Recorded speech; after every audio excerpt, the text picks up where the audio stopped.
Hi folks, how we doing? I am sorry that I'm late. I know that I'm always late, but today I was actually sitting here on time. But my OBS studio needed to do an update, which was fine. That's normally very quick, and it was very quick this time. But so to connect to use my phone to connect my phone to OBS, I need to use an app called DroidCam OBS. And it was basically the plugin that's on my computer that links them, that lets them talk to each other, that needed updated, and I didn't know what was happening. All I knew is that my phone wasn't connecting. So anyway, um, I've actually just realised I forgot to go and make myself a cup of tea. So we're really not doing very well, are we? Uh, so I've got nothing to drink. Is someone else? Can I live vicariously through someone? Has someone got something nice? Maybe a wee glass of wine or something? Okay, so I'm going to say hi to everyone. We've got Naomi is here. Hi, Naomi. How are you doing? It's lovely to see you. We've got Donna. Hi, Donna. Mary. This is my friend Mary. So Mary's done the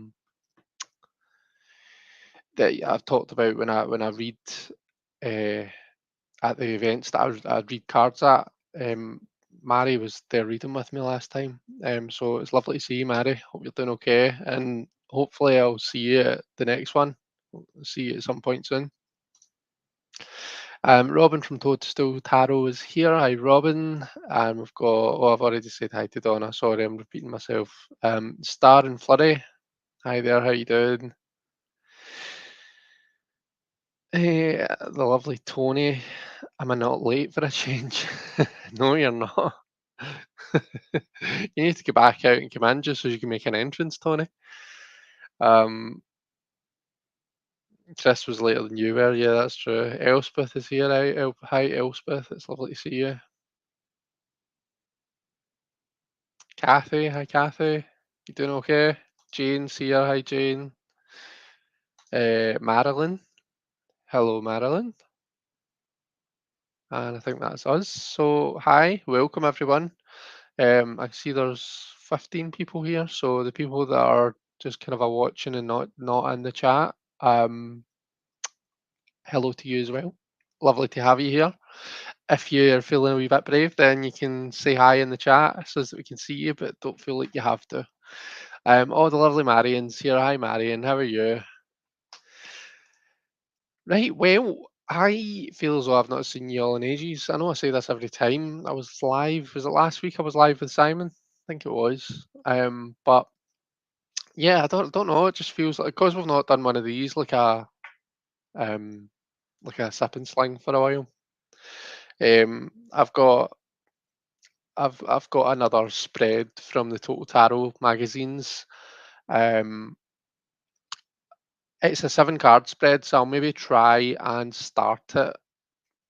I don't know, 9:30, 10, because I don't want to keep everyone too long, you know. I've also got the next Total Tarot deck to have a wee flip through with you and let you see it. Hi, how you doing? What's everyone drinking, by the way? As I say, I've forgot. Oh, I can see Debbie from Aquarius Hills here as well. I have forgotten my drink. Maybe I should see if my handsome husband would like to go and fetch me one. Let's just put in the order, shall we?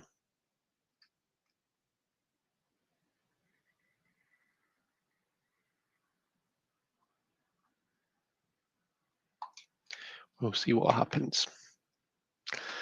Mary's got a Coke Zero, very nice. Anything in it to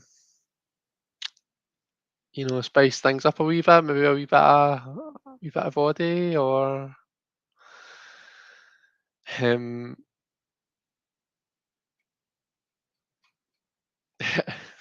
Robin says room service, please.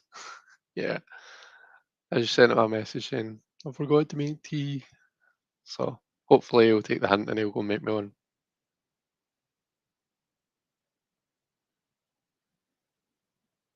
I just heard a really strange noise. I think he's got his phone on or something. Anyway, sorry, I'm very distracted. I've got me black magic tea from Oneness Emporium, end of bag. We'll be on to my meditation chai next. Very nice. Very nice. Oh, Marion, her Madge is having a Twinings English breakfast, but of course you are. Very nice. I would expect nothing less. Mary says, afraid not. I wish I did though.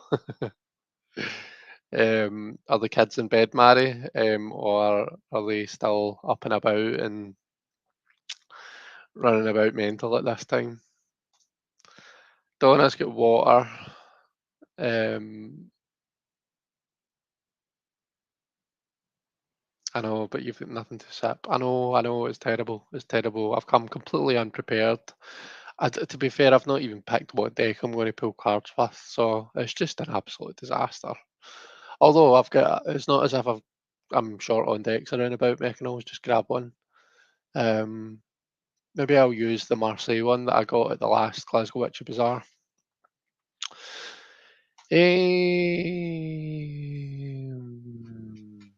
Let's see. What's the chat? What's the chat? Had a long elderflower vodka and lemonade earlier in the sunshine, says Tony. Very nice. Mary says, no, my 3-year-old is currently throwing my deck everywhere and being a general menace. Oh dear. Um, and Naomi says, that sounds delish. It does sound delish. Let me, oh, I'm pressing buttons when I don't mean to. Let me shove the keyboard to one side and we can have a wee flip through the deck that I've got to show you. That's, there's no need for it to be that zoomed out. So as you can see, the deck that we have today is the Silver Witchcraft Tarot, and uh, as you know, that was part of the Total Tarot magazine subscription that I was subscribed to for a long time. Um, Again, this is a bit of an unboxing because I've not opened this, so you can see that it's still in the cellophane. So yeah, let's have a nosy, a wee flip through.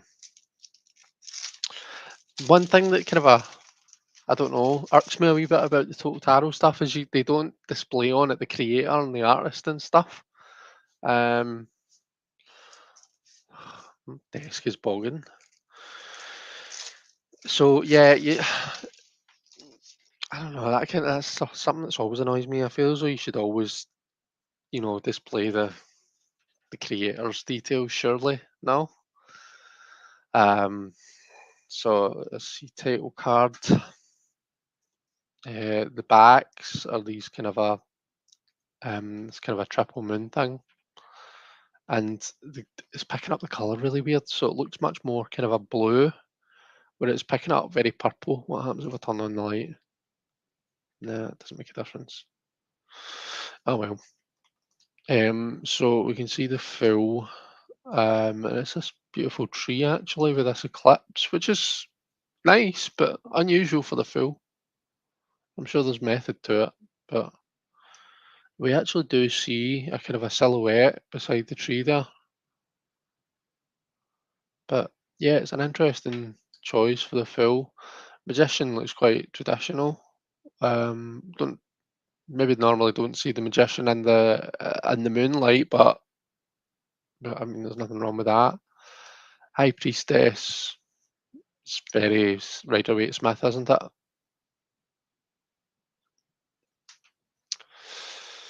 Um, Beth is here. Hi Beth, how you doing? And someone saying hi to Caroline.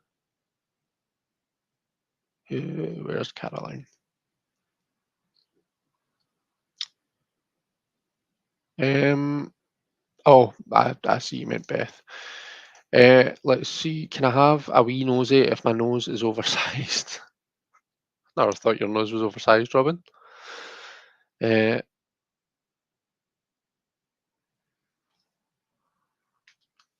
Malamir's here. Hi, Malamir. She says she can't look at the screen right now, so just listening. Oh, by the way, I had an idea. When I'm doing the spread, I d so other people have done this thing where they'll put the kind of a StreamYard link in the chat and they'll invite others on. I know Simon's done it when he's been kind of having a chat about things. He'll invite someone on to say their bit and then they get back off. And I've seen various lives like that. And to my memory, I don't think I've ever done anything like that. But I was thinking, like, when we're doing the spread, let me know what you think and if any of you would be interested in doing this because if no one's going to do it, then there's no point.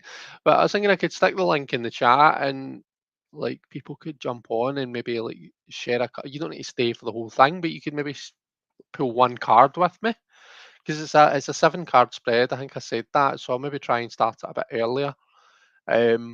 But I thought it might just be interesting to have different faces pop in and maybe pull a card with us, and then another face can pop in and pull the next one with me, and we can have a chat about what everyone else is pulling and stuff. Um, Let me know if you would like that, and let me know if anyone would actually come on with me, if anyone would be interested. Um, okay,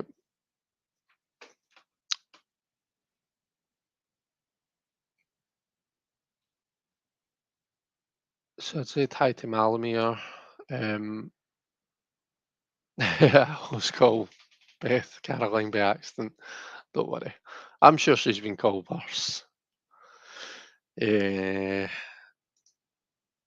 you did it with me. Clearly blocked out your memory. No, no, no, no, no. I know that I did. I know I had you on, and I've had like. There's lots of times when I've had a guest on just on with me. But what I mean, what I mean, Marion, is like people have done lives where someone will pop in and then pop back out. Pop in for like 5 minutes to chat and then pop back out, and then someone else will come in. Do you know what I mean? So it's a bit like a turnstile.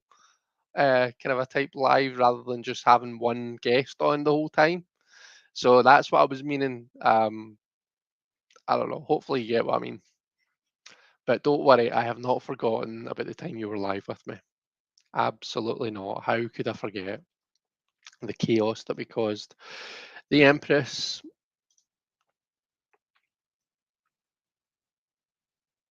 that's quite nice. The Emperor, oh, that's actually quite cool the way they fit together. Although I would have liked it a bit better if the ribbons were matching up, but never mind. Uh, it's just me being pedantic, I guess. Hierophant,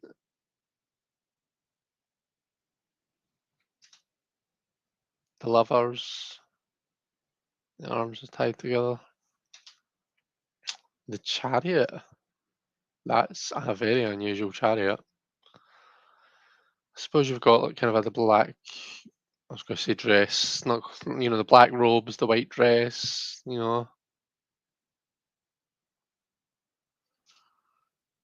strength.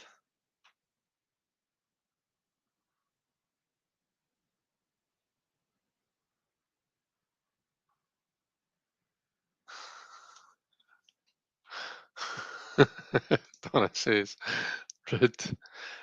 She called me a picky bastard last time that I was live, so it's fine. And she's agreed. One does not do revolving door lives. That's fine. No one's commenting, so obviously that idea is a no-go. The Hermit, I quite like that. So he's got the Caduceus, bit of a Caduceus thing going on, which is interesting for the Hermit. We've got the wheel, very kind of a maiden, mother, and crone, isn't it? Justice, blowing some butterfly, not blowing some butterflies, but like some butterfly energy. The white and the black tree is really nice. It's more High Priestess, but it's lovely.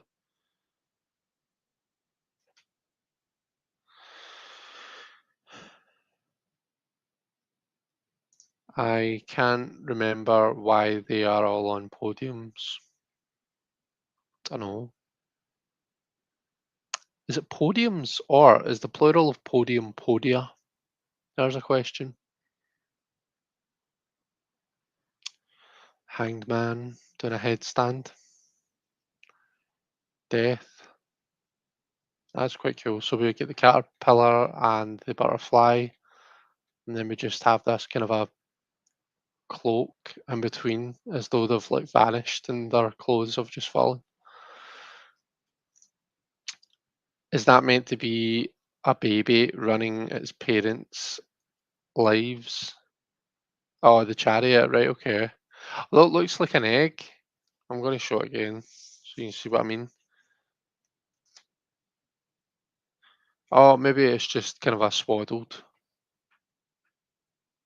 It just kind of looked like it was hatching from an egg. And funnily enough, I never even thought to comment on that. Temp. That, see when you get new decks of cards. Like I'm always saying how I love slidey decks because they like fan out nicely. But one thing that annoys me is like you put a deck down and it just moves of its own accord, particularly when they're slidey. Temperance. But yeah, an as above, so below vibe going on. The devil. Cite that comment. So, not really sure what's going on there. So it's like it looks like a picture frame or a mirror or a window, and we see this kind of a like gnarly tree outside, and it's kind of a chained down inside. Hmm, interesting. The tower. So you see a lightning struck tree. Or no, well the tree's not lightning struck. It's this poor wee guy who's been struck by the lightning.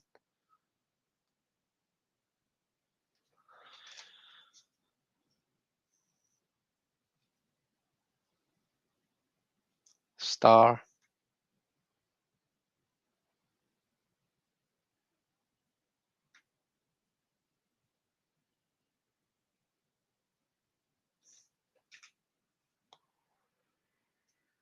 The moon. That's quite nice. Is that the same person as the High Priestess?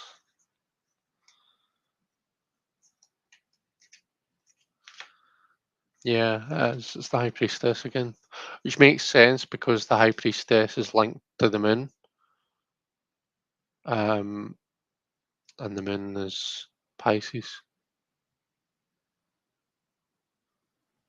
I like that. The sun. So is that going to be the Hierophant? I'm too nosy.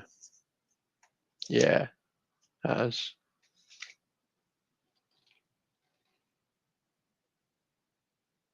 Cool. Judgment. Um, Not really sure what's going on there. Just like wisps. Looks like a sigil or a symbol of some kind. Hi, Golden.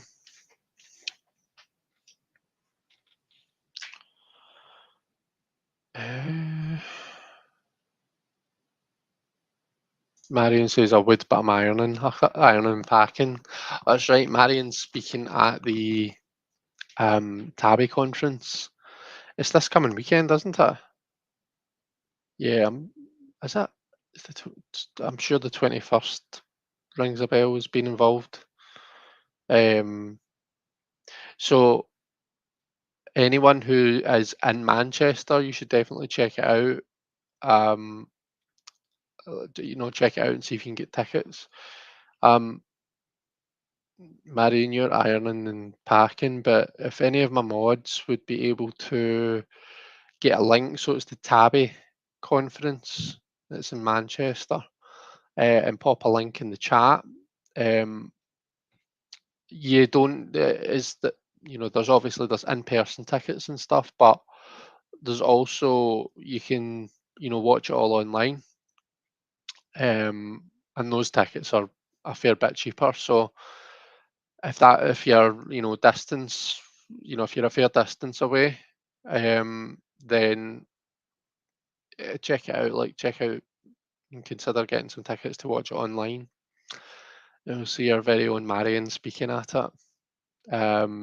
Marion, I think it's okay to say what you're going to be talking about because, because I've seen it advertised and stuff. So it's something to do with the tarot deacons, isn't it? It's um, your own deacon, understanding your own deacon or something.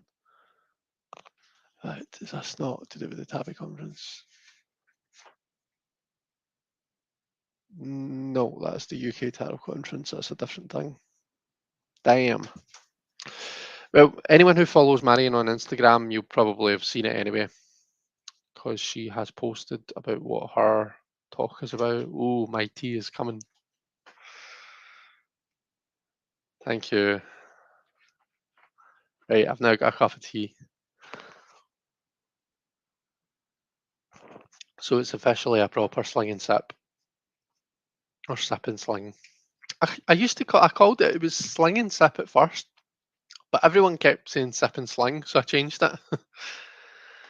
uh,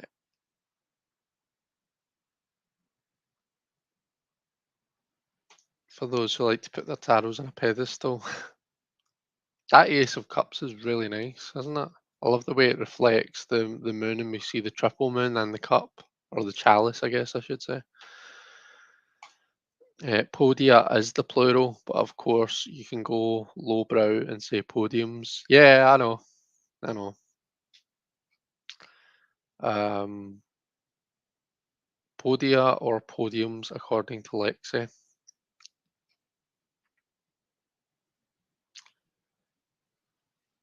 I think you've invented a new tarot term, slidey.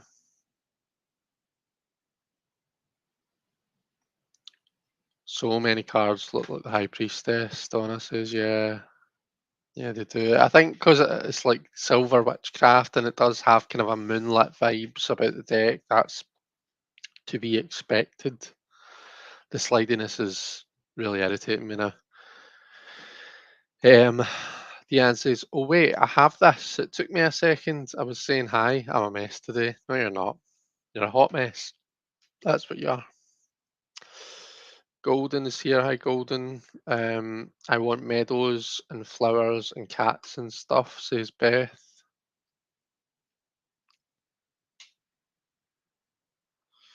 Oh, that's a really nice card. I love the colours. That Eight of Chalices. Although usually we associate the Eight of Cups as being someone who's like walking away, whereas they're like kneeling down and staying still. Diane, also it looks better than I remember on Chris's desk. What does? Oh, it looks better on my desk than what you remember. Right, okay.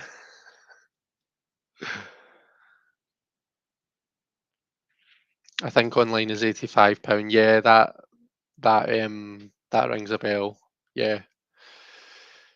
Oh, thank you, Robin. You're an absolute star. And hello, by the way. It's lovely to see you. Thank you, Beth. Aspects of your tarot deacon. Do you say deacon or deacon, Marion? Deacon or deacon? That's a nice 10 of chalices. Page 9. I'm getting a bit bored with the triple moon constantly being in the sky, I'm not going to lie.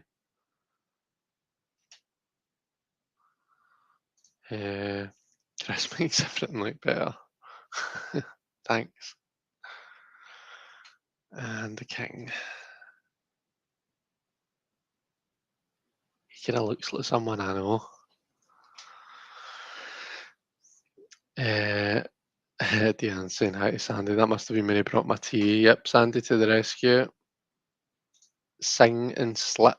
Yep, I will not be singing. You'll be pleased to know. What's the deck? Golden says it's the Silver Witchcraft Tarot by we don't know because they don't fucking put it on the box. I used to do that regularly on a Friday night, says Naomi. Singing slip. After too much sipping and slinging, we'll start singing and slipping, Robin. Yep. Nancy's here. Hi, Nancy. It's lovely to see you. Naomi and Donna are ready to party, as always. Deccan as in decade. I got used to saying deacon. I think deacon sounds nicer, but if Marion says that it's Deccan, then it's Deccan. Deccan sounds like something you would have in your back garden. And you go out and power wash the decking. Do my States friends know what I'm talking about there? The use of decking? Decking? Like wooden decking? I need to stop saying it now. It doesn't even sound like a word anymore. Looks like Vulcan Star Trek. Hey up, you handsome dog. Hi Simon, how you doing? I really like your picture, by the way. I love the your seat in your corner reading your cards. You look like Solitaire from Live and Let Die. You just need to get you one of those big headdress things. Oh, I just pictured it in my head and it's glorious. Um, I find this deck's art to feel very stiff, rigid. Oh, wee bit of nudity. It doesn't really feel very Five of Pentacles, does it? Excuse me. Yeah, we're on 9:30, so I need to keep watching my time. Can she display a deck really well on the desk? Oh, that's good to know. That's actually really good to know because I'm always kind of looking at it on the screen and thinking, is that clear? It's probably a sign that I need to start wearing my glasses again, or actually I need to get my prescription updated. I think I've had my current pair of glasses for about 10 years, which is a disgrace. Oh, Luna's started digging in her crate. If you can hear that, then apologies. In fact, I'm going to mute it and tell her to stop it.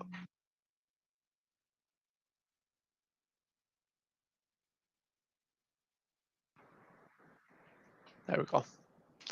7 of pence, 8 of pence. Oh, that's nice with the lanterns. Was watching your walkthrough of Aurora earlier. I think it would look really nice with this one. Oh, well, that's Aurora's the one I was talking about maybe doing the spread with for myself. Jackie's Crystal Moon is here. Hey peeps, lovely to see you, Jackie. Had to turn phone off and on because the chat kept closing, couldn't comment. Oh, that's weird. Do you know that happens when so I've got a Fold, a Samsung Galaxy Fold, and when I try and so when I'm on YouTube, I can watch it fine. I can watch YouTube live fine when my phone's open, but I think it may be fixed now. I think it might have sorted itself out. But for the longest time, I could only comment when it was closed on the kind of a closed screen, uh, which was odd and annoying.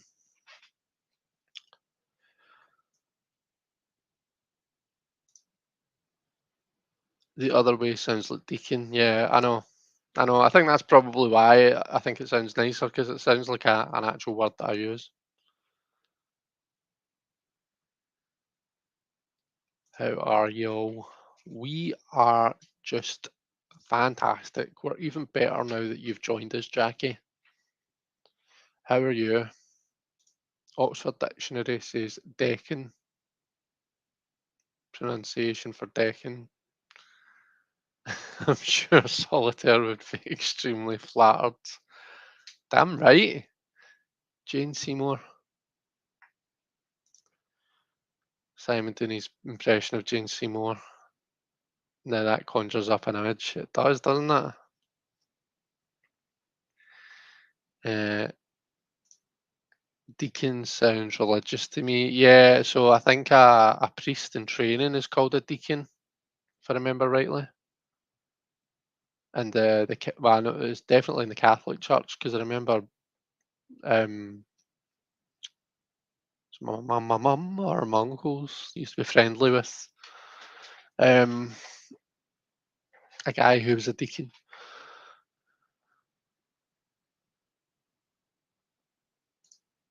I like your new photo on your channel. Yeah, it's really nice. Oh, can we go classes shopping together? Mine are 7 years old. Yeah, it's a date. I go to Boots. Boots is my opticians, and it's where I normally get my glasses. So, but doesn't mean you need to go to Boots. We could go to Boots for me, and then we could go somewhere else for you. Go to Specsavers. It only happens sometimes. Very annoying though. What were we talking about there?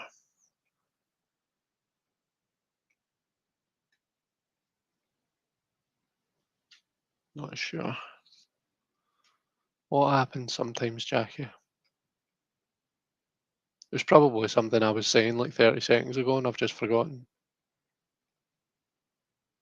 Oh, the chat thing. Yeah, I know what you mean. I've got yeah. That's spelled deacon, I believe, the priest one, right?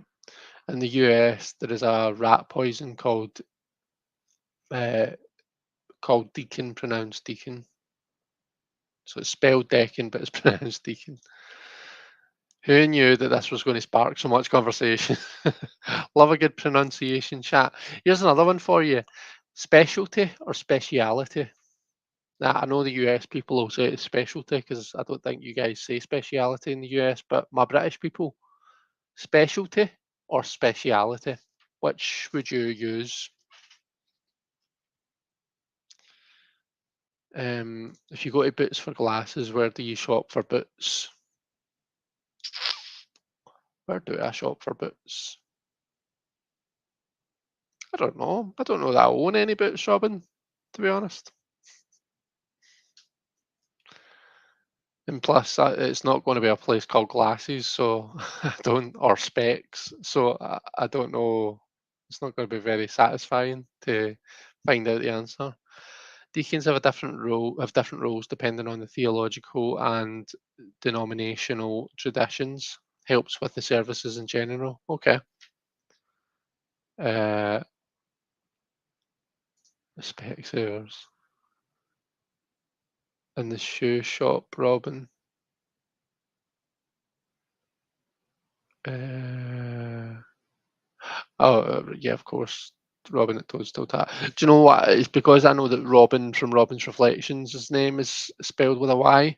So I thought Robin had maybe said something that I had missed. Um, don't we just love Robin and her channel? And Toadstool Tarot Robin and his channel, of course. The chat's playing up. I forget to. Simon's so lost. Why are you lost, Simon? Where are you? What can you see? Can you see any landmarks nearby?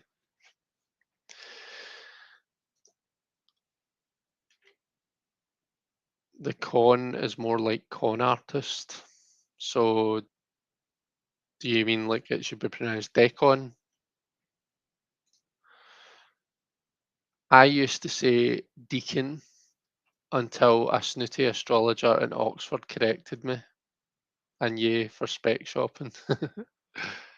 uh, Tony says speciality. Okay. Simon says speciality.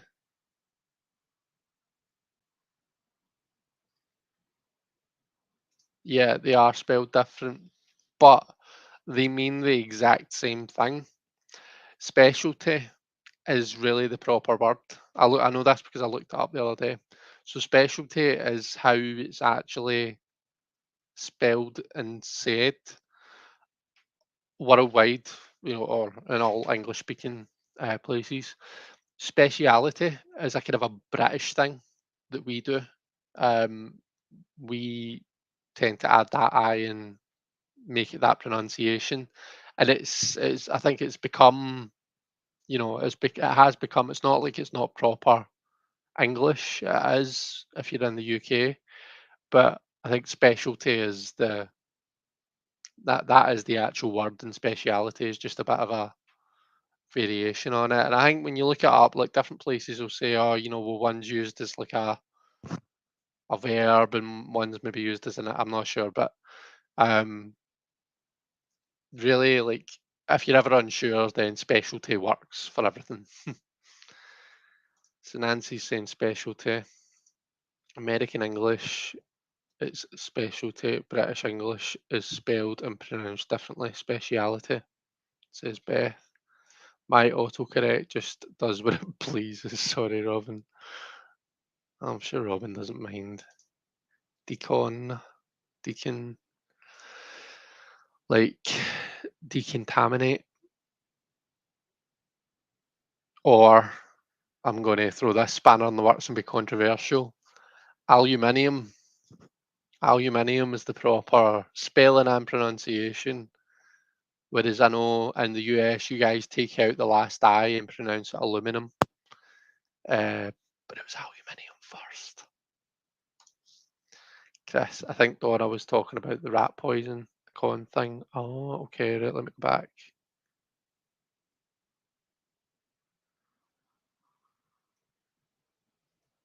Oh, right, okay, as in con, more like con artist, right, okay, got you. Elspeth has to go. Can't keep my eyes open. Enjoy everyone. Good night, Elspeth. Hope you have a good sleep. I'm going to sneeze.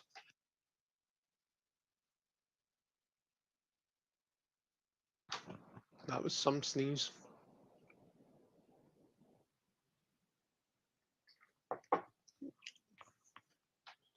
Because we're special in our specialities. Speciality is extra fancy with a bit of a kick and a curtsy.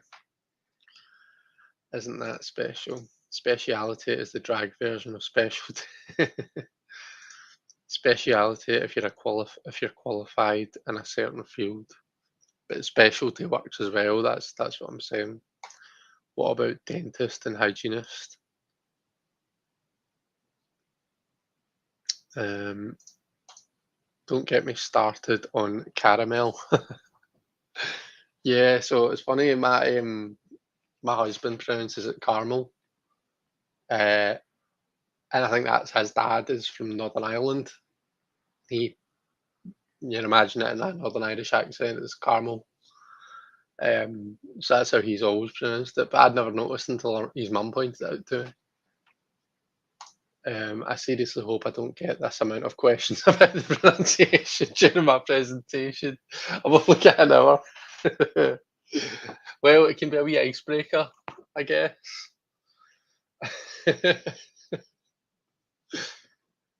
um, just tell them like it is. Community tab has changed to posts. I just realised I don't like changed. Community tab has always been posts. Um, as far as I'm aware, I think it used to be that you needed to get to a certain number of subscribers to get access to your community tab or to be able to put posts up. But it has always been posts, I believe. I wanted to hear you sneeze. Is it a manly one or a tweetsy one? I would say probably more manly. I don't make like a high pitched sound when I sneeze or anything, thankfully. There was when I was in the I think it was yesterday morning. Someone sneezed at the other end of the office, and we heard it all the way up from where we were sitting. It was loudest sneeze I've ever heard in my life.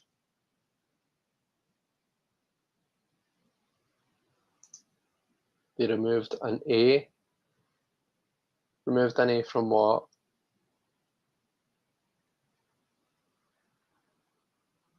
Oh, caramel. I believe caramel deserves the fancy pronunciation. I have a caramel sundae today. It was divine. Today is not Sunday. I'm not joking. Actually, at first it was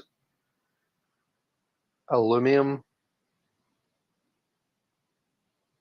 then, of course,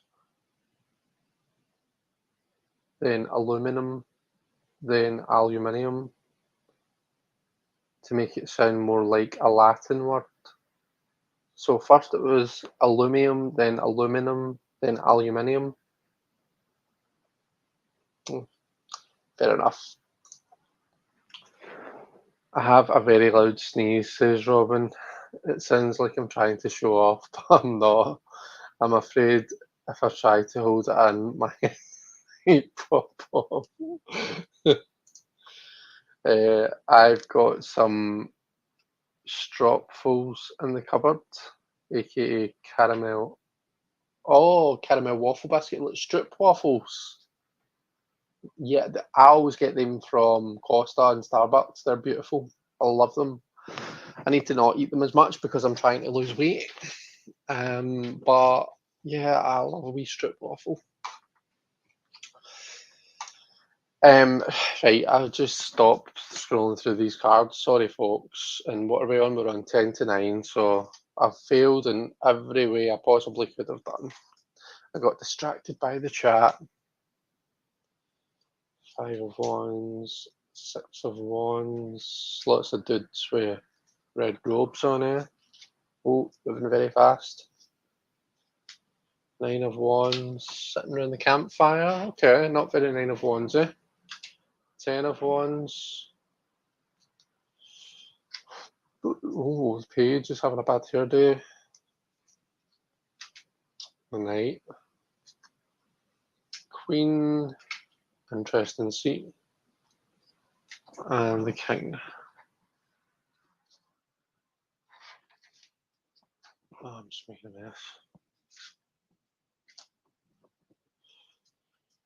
Swords. I think this is the last suit, isn't it? Ace of swords, 2 of swords, the 3 of swords. Okay, interesting. The 4 of swords, looking very much like a 5 of pentacles. It even has a pentacle on it. Okay. 5 of swords, 6, 7, hiding behind a tree. 8 of swords, 9, 10. Interesting. Page, knight. I like that, that's pretty cool. Queen and king. Okay, so that is the Silver Witchcraft Tarot.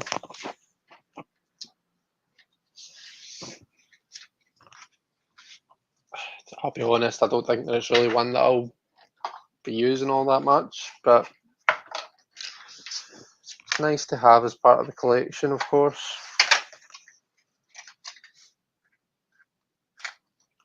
Right, let me catch up with the chat and then we shall do the spread.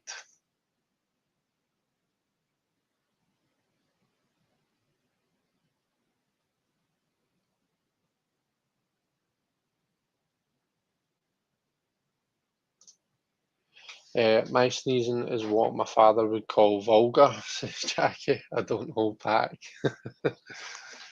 Robin says, I just pulled out a deck I haven't used all year and I have 79 cards and I can't figure out why. Went through all the majors. I'm too lazy to put the rest in order, so I guess I'll be reading with 79. That's random. You've got an extra one. Maybe there's like two. We get two full cards? Or we got alternatives, say a card maybe? Be an alternative lovers or an alternative 2 of cups. What deck is it actually? What deck is it you've got? And we'll try and help. No, uh, caramel pronunciation. Uh, you succeeded in creating a gathering with lots of fun chat. That's good. Mary says, when the card pictures are slightly different and don't look similar to what they normally do, like this deck, does that mean you would read them differently? So different people will give you different answers to that, Mary. I when I read, it's a wee bit of a mixture of different things. So I'll use a bit of numerology. Um, I'll use a wee bit of my underlying knowledge of what just a card generally means. So, for example, like the Four of Swords to me generally is a card about rest, or taking a bit of a break. The Four is a number of stability. The Swords are the sort of the mind, so stability of the mind, taking a rest, taking a bit of a mental break, getting a bit of mental clarity, a bit of mental stability before moving on to the next thing. But I do also look at the images and say, right, okay, what is happening in the image? What is that reinforcing the message? Is it adding a slightly different flavour to it? Is it changing it altogether? Is it completely changing up like the meaning of how I would read this? And I like to bring that into it because I think that's it's telling you something. If something's jumping out at you like that, then I think it's definitely telling you something. So I guess yes and no is the answer because I read in different ways. That's me personally. Um, I know lots of amazing readers who the Four of Swords is just a Four of Swords. It doesn't matter what deck it is, what it looks like. It could just be a bit of paper that says the words Four of Swords, and they would read it the same way. Um, and that's their thing. Um, and I know people who go completely by the images and the intuitive messages that they get from the images, and they don't really think too much about what the traditional meaning is. So yeah, I think it's you get all different styles of reading, I guess. Hope that answers your question. It's meant to be used for magical workings, isn't it? That's the only issue with Total Tarot. No little white book there isn't, but I know that in the magazines that come with, so the two, so this comes with two parts 42 and 43. You see it there. So magazines parts 42 and 43 will have information on this deck, and I think it is more or less the information you would get in the little white book. So they do kind of a try and make up for it, but you're right, there is no little white book. Do you guys remember a UK singer from the 80s called Carmel? Loved her. She wasn't really known over here. What did she sing? Yeah, if you tell me something she sang, I might. I mean, 80s is I was born late 80s, so I probably wouldn't remember, but I might know the music.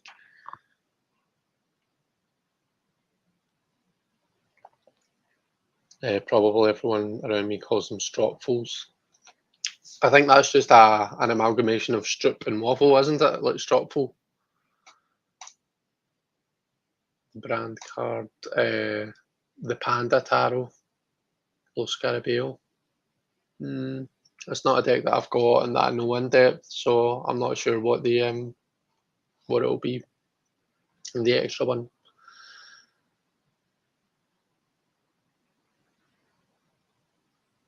The ones in Aldi. Oh yeah, yeah. I do my food shop in Aldi, but I've got to kind of just like rush by the sweet corner.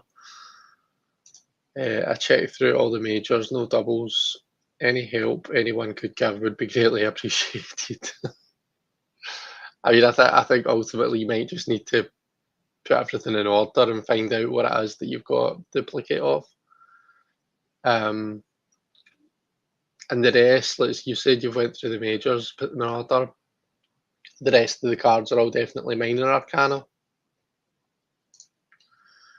Oops, are they made in Holland, Tony? Or maybe Germany, since it's Aldi? I mainly know the Dutch ones because my husband. The like strip waffles in general, are you talking about?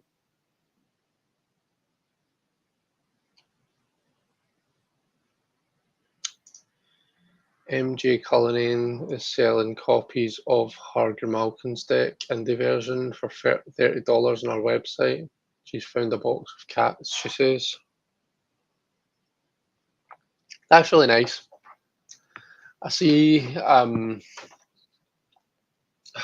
going to sound a wee bit judgy here. Maybe I've just been an arsehole, but I've seen like where like indie creators will, they'll sell out a deck, and then they'll all of a sudden they'll find this, just this box of decks that they didn't realize they had or something, and they're selling them for like hundreds, for like a large price.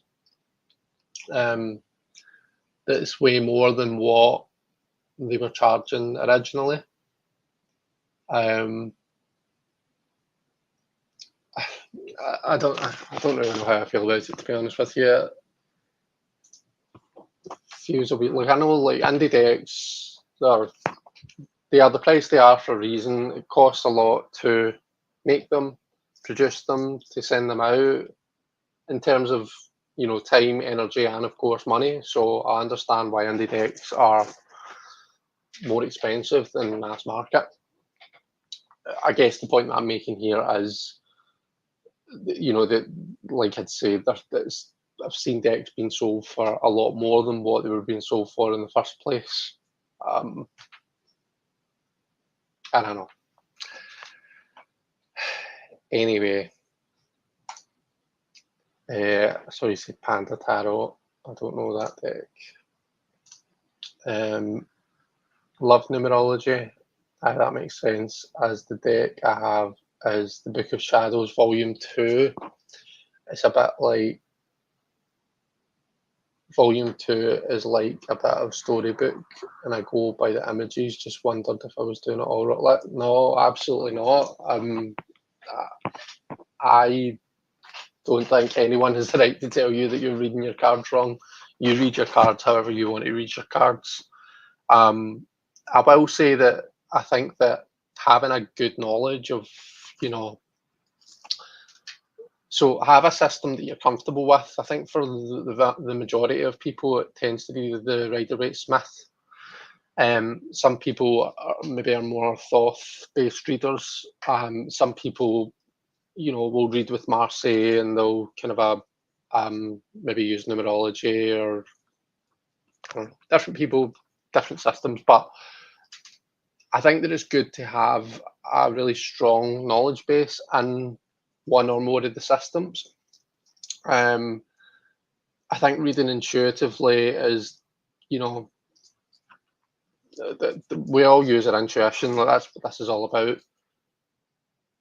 My personal view is that intuition is fed by knowledge. I think intuition, inner tuition, inner knowledge. So I think the more knowledge we have, the more intuitive we are.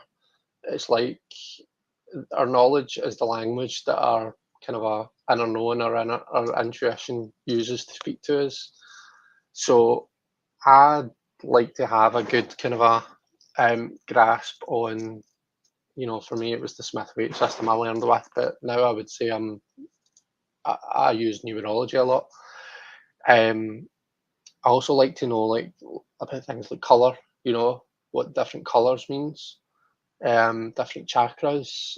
Malamir's Chakra Healing Tarot really kind of opened my eyes to a lot of that.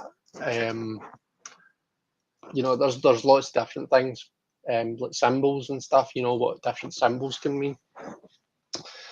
But and the bottom line is, not, you can read your cards however you want to read them. I don't think it's for anyone to tell you that you're doing it wrong. I don't think that it really is a doing it wrong.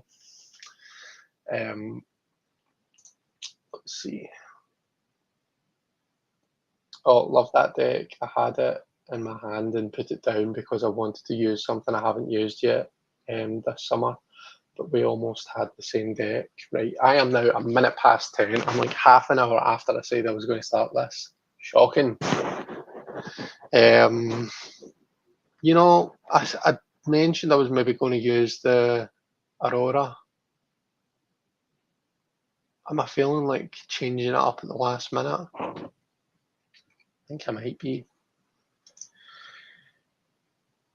You should use it too. It's a great wee deck. What are you using instead? The Panda Tarot that she's mentioned. Let's see. Need to check it out. Right. Check out Robin's channel as well, Mary. Robin's got a really good YouTube channel. Um, One of my favourites. Okay, let me tell you a bit about the spread that we're going to read with. So the spread is called What Are You Avoiding? So it says this spread identifies the ways in which people distract themselves from a truth they do not want to face and reveals the real issue that they're trying to avoid. So that would be quite interesting. I suppose the idea is we all kind of have, pull the wool over our own eyes. We all kind of like to maybe gloss over some things in our lives. So I'll probably be coming at this from a kind of general, like, right, okay, you tell me,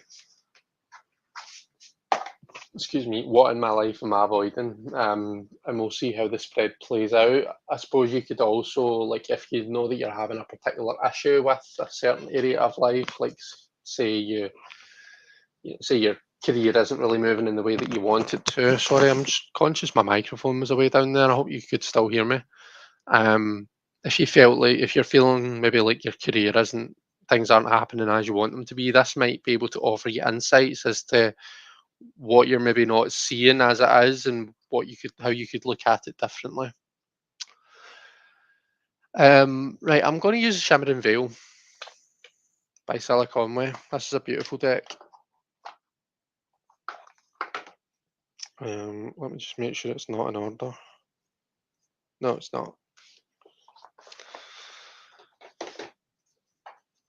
Okay, what's everyone else using? So we know that as Robin is told us several times now, Robin's using the Panda Tarot.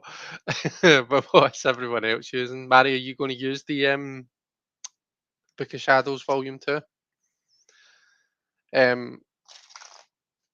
Is that the So Below one?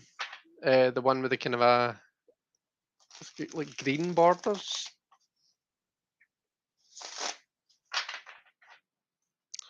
Like where the suits are the objects? Because I know there's one of them. There's the As Above, the Volume 1, and there's the So Below, the Volume 2. I think the Volume 1 is the one where the suits are like air, fire, water, earth, and then the So Below is they're like, I don't know, like cups, pentacles, wands, that kind of thing.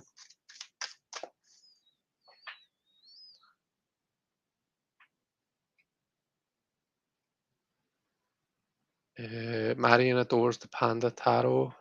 Tarot de el Dios de los Tres. Is that the full name of it? Tarot del Dios de los Tres. Naomi is using the Modern Witch. Nice. Mary is using the Book of Shadows, Volume 2. The Old Style Tarot for Golden. Robin is using the Zodiac Tarot in a tin. Brilliant. Okay. Right, let's get this show on the road then. So the first card, if anyone's interested, I'm going to show you how the spread is laid out on the image. So 1, 2, 3, 4, 5, 6, and then 7 kind of bridges over the top. 7 card spread. I'll try and kind of fire through it relatively quickly. Ooh, I'm going to need to zoom out a fair bit there.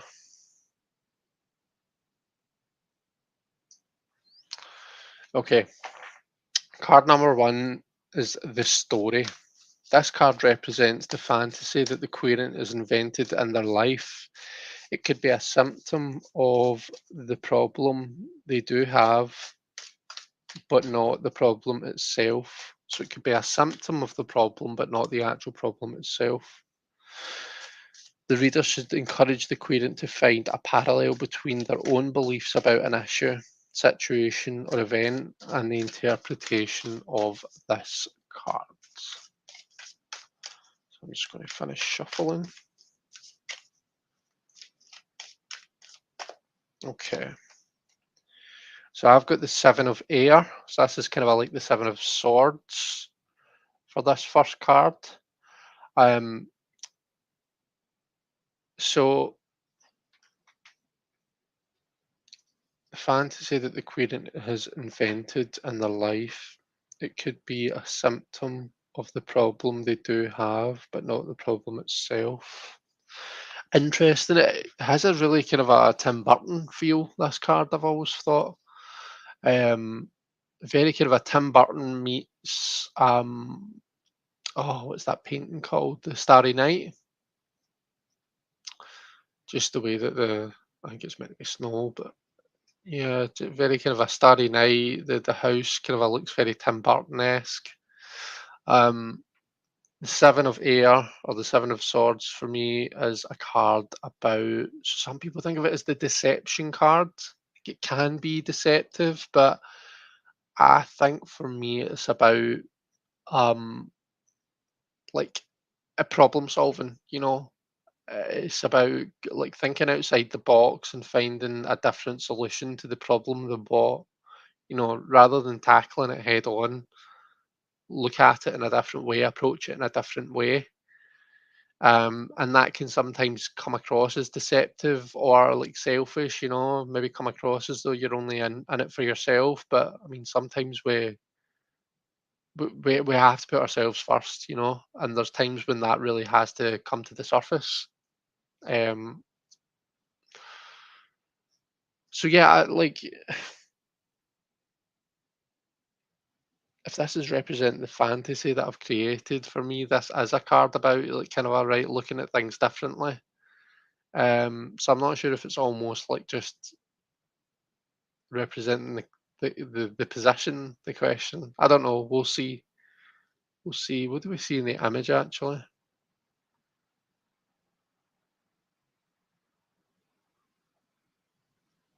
Don't know. It's quite interesting the way this person is like almost like when you look at them, like they're featureless. You can't really make out they don't really have much of a face. You can kind of just see their eyes and a bit of their nose. Um, but you can't really make out distinct features there. You see a lot more in this bird here.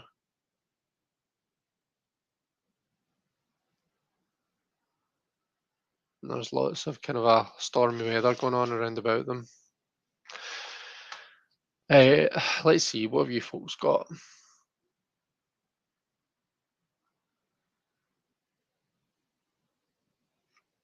Right, let's see.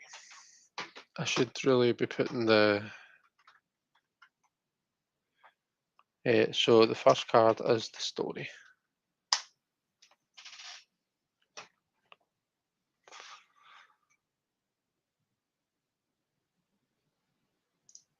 Debbie's using Tarot of Mystical Moments. Donna says, yep, that's the full name of the deck that I'm using. It's published by Fournier. Right, okay. Robin is going to die laughing. I found the extra cards. It was the Magician, but I had it in the Wands pile. After all of that, I switched to the Naked Tarot because of the spread topic. So Debbie's got Justice. Um, I'm actually struggling with this spread position. I'm not going to lie. I thought it was just my card, but I think I'm almost struggling with the spread position. And putting cards into that context. Okay, so you've got justice.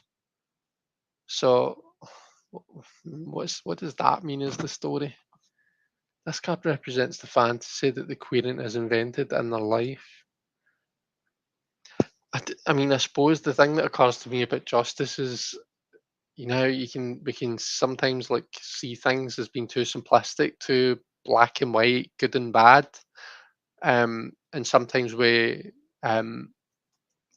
disregard the grey areas, the nuance in situations, just because it's easier sometimes, I think, to say, oh, that person's either a really good person or they're a dick. There's no in between, and I feel like that it can sometimes be really difficult to make progress, particularly on like big issues in the world and um, in our lives.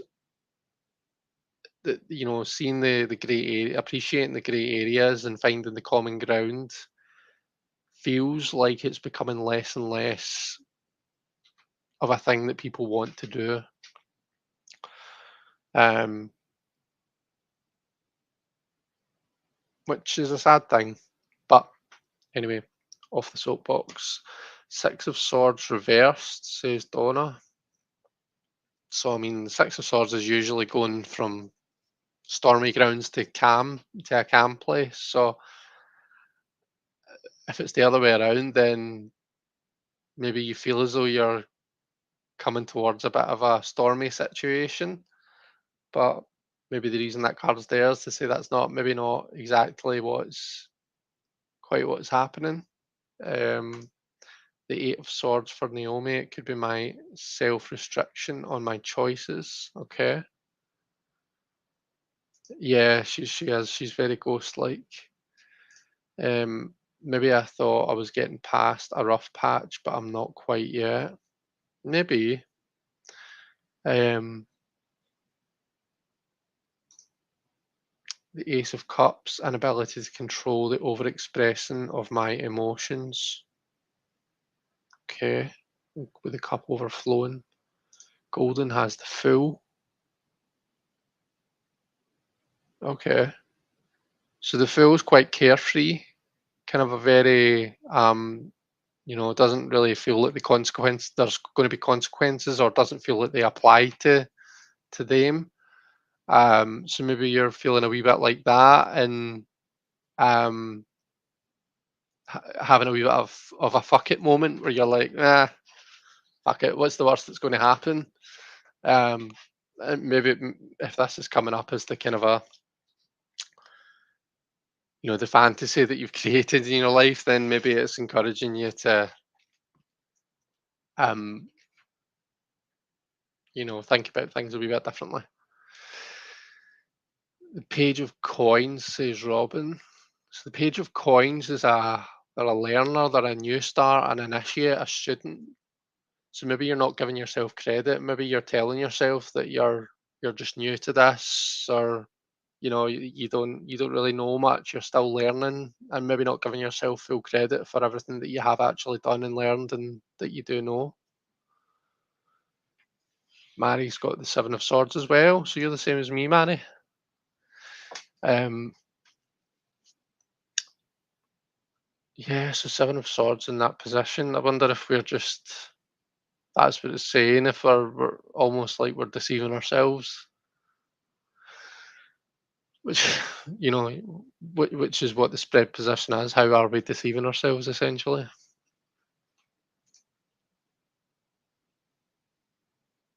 Or maybe we're like, so right. I'm going to come back to it. Right. So Seven of Swords. I mean, like sometimes it may well be in your deck. I can't quite remember what the Seven of Swords looks like in that deck, but it shows someone stealing something from someone. You know. So quite often when that card comes up, it's like, "All right, okay, am I being deceived here? Is someone taking something away from me?" And it can sometimes be a bit about like, right, blame finding. Who's to blame for this? Who's to blame for what's happening? So maybe what we need to watch, Mary, is like, um, rather than maybe the fantasy that we're creating is that there's like a big baddie somewhere that's doing this stuff, or that's taking this stuff, or doing this, or whatever it is. when really we maybe need to look a wee bit more inward. Maybe if there's stuff that we are going through, maybe we're creating that for ourselves. Which when I look at my own card now, like that's kind of a disassociation. This, like I was saying, how the person's ghost like, how they're featureless. Um, it's like the main character. It's like you're totally disassociating from it and making it something other when really it might be more of an internal thing. Interesting. That's really interesting, actually, just thinking about stuff that's been going on with me this week. Because I mean, certain points through the week, I've found myself feeling really fucked off, and really annoyed at, just different folks. But, there's always that question in my mind where I'm like, am I taking this too personally? Am I looking at this the wrong way? Um, is this just a me thing rather than a that person thing? Which maybe it is. I think it's something I think I'm right about, but maybe I'm just being petty. Of your justice, Golden, you're fooling yourself. Um, yep, spot on. Definitely pointing the blame elsewhere, if I'm being honest with myself. Yeah, I can resonate with that a bit as well. So be interesting to see what else comes up. Robin says, "Oh my God, I was just journaling about this. I'm taking this class, and it's been so long since I've taken a class. I have to keep checking my thoughts about not knowing enough or not being academic enough." Right? Okay, okay, there you go. So the fact that it's the Page of Pentacles as well. So Page of Pentacles, when you think about all of the pages together, particularly the Page of Pentacles next to the Page of Swords, for example, um, the Page of Pentacles sometimes feels a wee bit like you know, oh, well, they're maybe not all that academic, so maybe go for it, take up a trade, um, because there is a very physical, the Pentacles is the earth, so it's very physical, it's the creating stuff with your hands, and sometimes there can be that danger of like underestimating the Pentacles, um, maybe because it's not quite the Page of Swords. So maybe that is part of the deception, is kind of a telling yourself that you know, I'm not smart enough, I'm not academic enough. When in actual fact, clearly you are. If that's how you're deceiving yourself. I was messing with the cards, so I missed the question, but I think maybe my subconscious heard the question. It's a physical class, right? Okay, brilliant. Okay, so card number two, why they prefer it. So this card represents the reason. So why they? I'm saying they. The querent is they. So us. We're reading for ourselves here. So why do we prefer it? So this fantasy that we're creating for ourselves. Why do we prefer it? This card represents the reason that we've invented the story in the first place.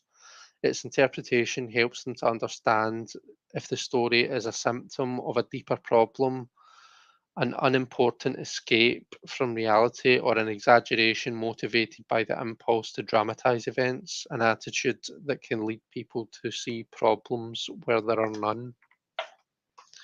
Okay. So why have we created this fantasy for ourselves?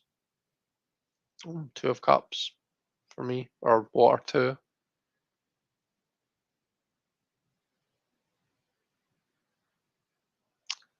So okay, so maybe for me, the how we interpreted that first card was I'm maybe kind of a disassociating from the cause of the issue and creating an external demon, an external baddie who's the issue. It's not, it can't be me. It's got to be them. Um, why I prefer to see it like that is the Two of Cups. So Two of Cups is a card of like kind of a love and joy and happiness and connectedness. It's a really kind of a really wholesome and I guess just humble, like quite a it's a 2, it's an early on card. It's a card about, experiencing your feelings and building up relationships and stuff like that. So maybe it's like, and like the image we see here is like this kind of this perfect, like beautiful sea, the rainbow, it's like so maybe the reason that I'm disassociating from the issue is because I just kind of I want to live in this kind of a happy zone. Um, Maybe this is kind of how I want to just see myself in this kind of a bright, colourful, joyful place. And I don't really want to address this part where I'm maybe in this more stormy and tumultuous space. Does that make sense? Sorry, I'm forgetting to put the thingies, the positions in. So why I'm going to say why we prefer this.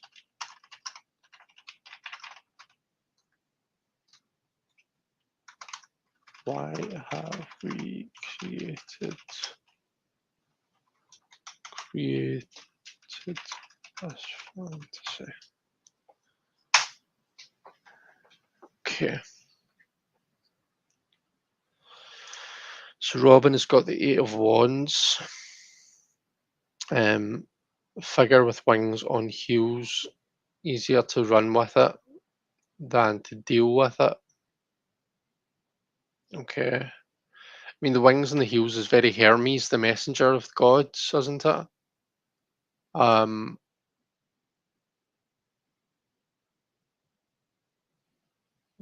yeah. Figure, so easier to run with it than to deal with it. Okay. Um, so the Six of Swords reversed and then the Five of Wands.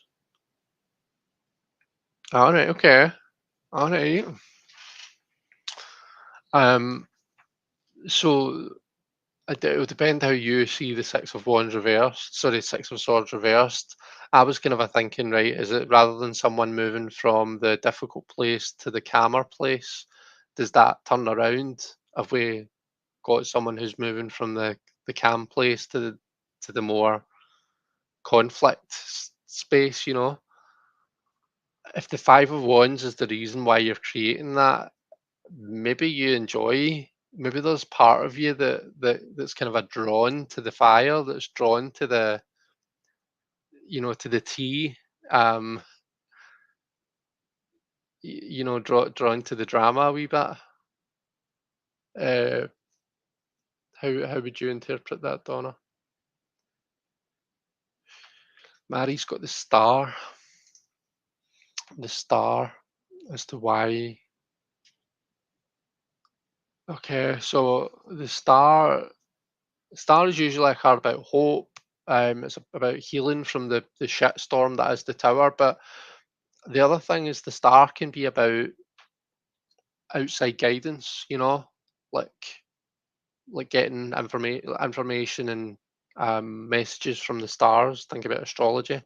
Um, Wishing upon a star. Think about how like we call celebrities, like role models. We call them stars. Stars tend to be this kind of a guidance, this external force that guides us. Um, so maybe the reason that you're kind of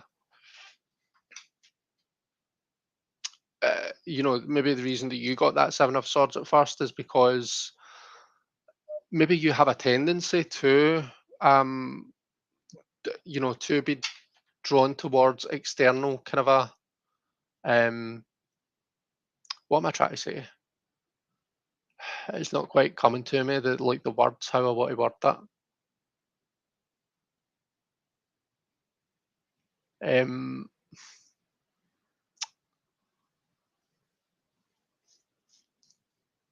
like it's totally gone.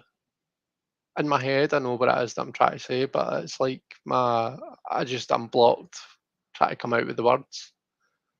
It will come to me. So when I know what I want to say, I'll say it. Naomi's got the star as well. Try to remember what your first card was, Naomi. The Eight of Swords. And you saw that as self-restriction on your choices. Yeah, so you're restricting yourself. And the star is why. Um, so maybe that's coming from a place of healing, Naomi. Maybe you're telling yourself, right, you need to be restricted because you're in a place of healing right now.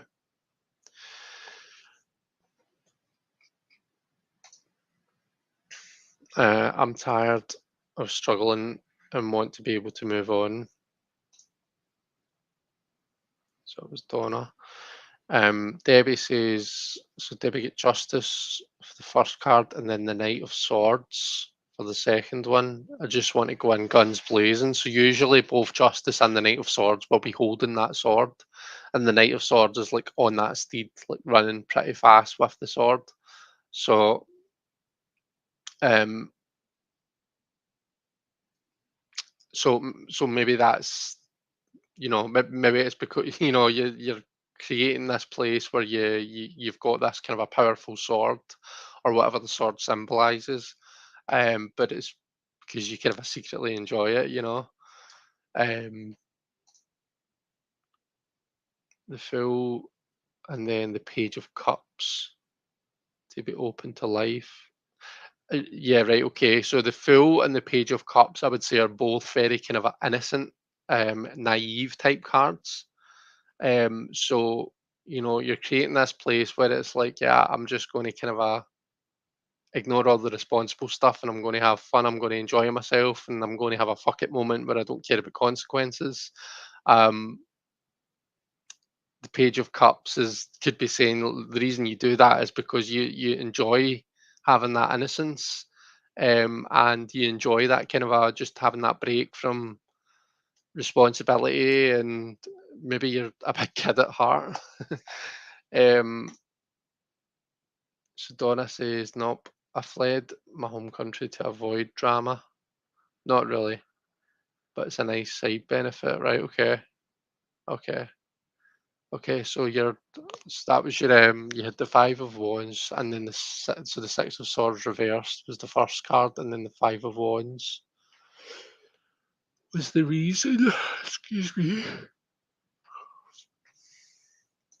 Marion is saying the Seven of Swords is the moon in Aquarius, so can sometimes be hidden thoughts and things that we're not aware of that are still within the the unconscious. Right, okay.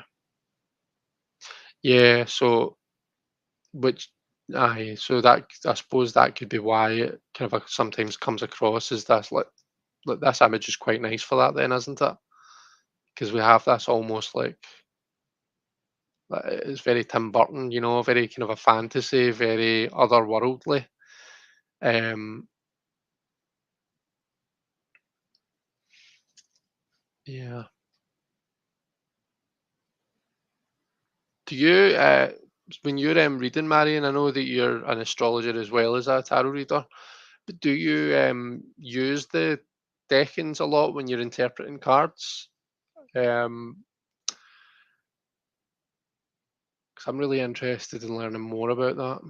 So not that I'm expecting you to sit down and teach me anything, but I just mean like it. I don't know. It'd be cool to like chat about it every so often. Robin's Reflections says so. Page of Coins was the first one, and then the Four of Wands. The Page of Coins was you kind of not giving yourself the full credit. Um, because it's easier to reach a milestone with a lower bar. Maybe, perhaps. Or maybe it's like so the Four of Wands is like it is a milestone,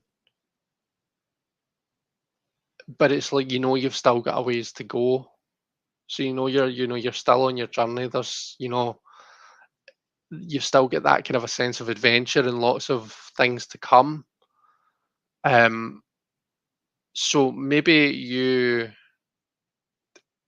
so I've got this thing where I like so when I'm playing game, I don't play a lot of games, but when I'm playing games, when I first start the game, I'm really engaged and I love it and I really enjoy it.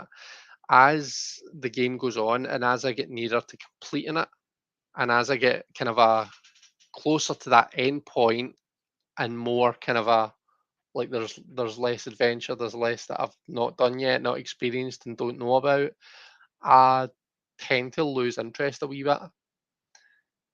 I'm I'm wondering whether that might be there might be an element of that here, you know? So the reason that you tell yourself that you're the Page of Pentacles, that you're kind of a, oh, I'm just starting, you know, I I'm just starting out. I've still got loads to do. It's because you actually enjoy the prospect of having loads to learn and quite a ways to go because it gives you a sense of adventure and just wonder about the thing in general. Does that make sense? Um, Marion says, I do use the decanic correspondences. Oh, the decanic correspondences. Oh well, excuse me. I've never heard it called that before. Um, Decanic correspondences. Oh, I love it. I love it. That's going to be my new favourite phrase. The decanic correspondence. Yeah, I use them when I'm reading timing, so I do, but I don't really use them much as they're intended to be read. So you use them sometimes. It depends on the reading. Often, if a card doesn't make sense in the spread, usually once I apply the decking, it adds another level to the reading. Right? Okay, cool. And she says, also, I'd be delighted to have a chat with you about it. Cool. We should get new glasses, then go for coffee and talk about deckings or decanic correspondences. So I've taken the piss now. She's not going to want it. She's going to like, fuck it. uh, Perhaps the page of apologies for anyone who doesn't like swearing, by the way. I know that I swear like an absolute sailor. Perhaps the page of coins is about the need to begin something new, and the four of wands could be saying, I need to work from the middle rather than from the beginning. And that makes sense. Okay, I'll move on to card three. So the imagined outcome. So this card represents what the querent imagines will happen. In other words, it is the outcome to the situation that would happen if it were really as they imagined. In some ways, this card tends to represent what the querent would like to happen in reality. It's important to compare this card with the next outcome card that happens in position six. Okay, so the imagined outcome. So I've got the Eight of Fire, the Eight of Wands. Um, the imagined, am I spelling that right? Imagined outcome. Okay. Oh, that's good. As long as there's no sitting there saying that wee dick's taking the piss out of me, he can shove his decanic correspondences up his arse. Right, okay, the imagined outcome, progression, fast movement, right, okay, this definitely makes sense for me. So I'm like, yeah,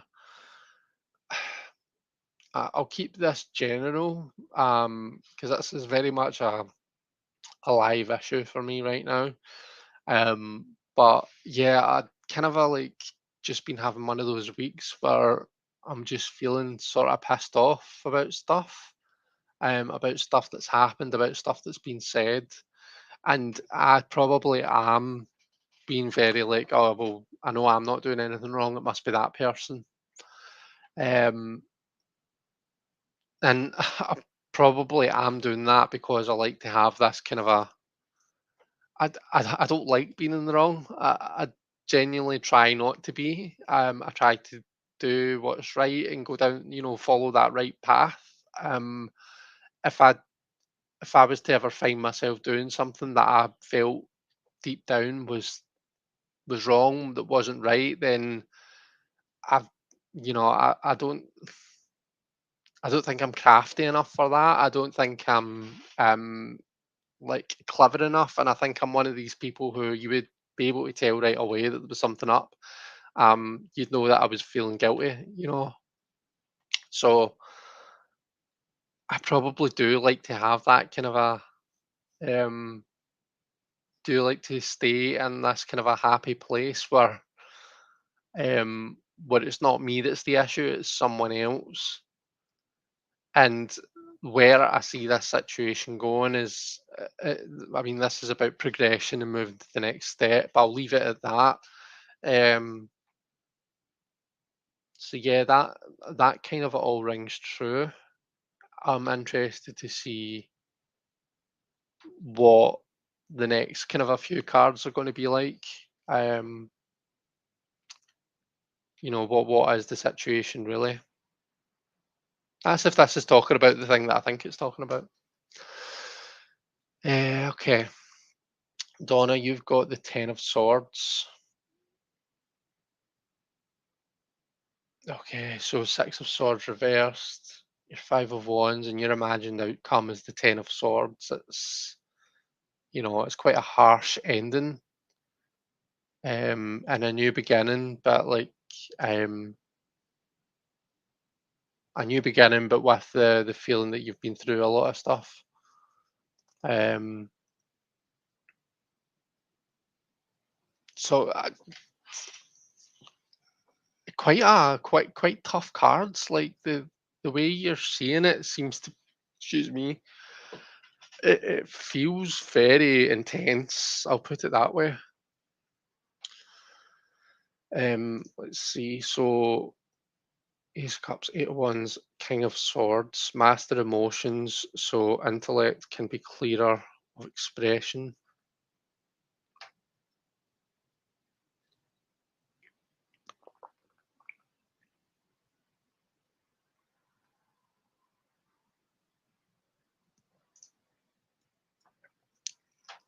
Imagined I was finally close to the end of this painful episode, says Donna.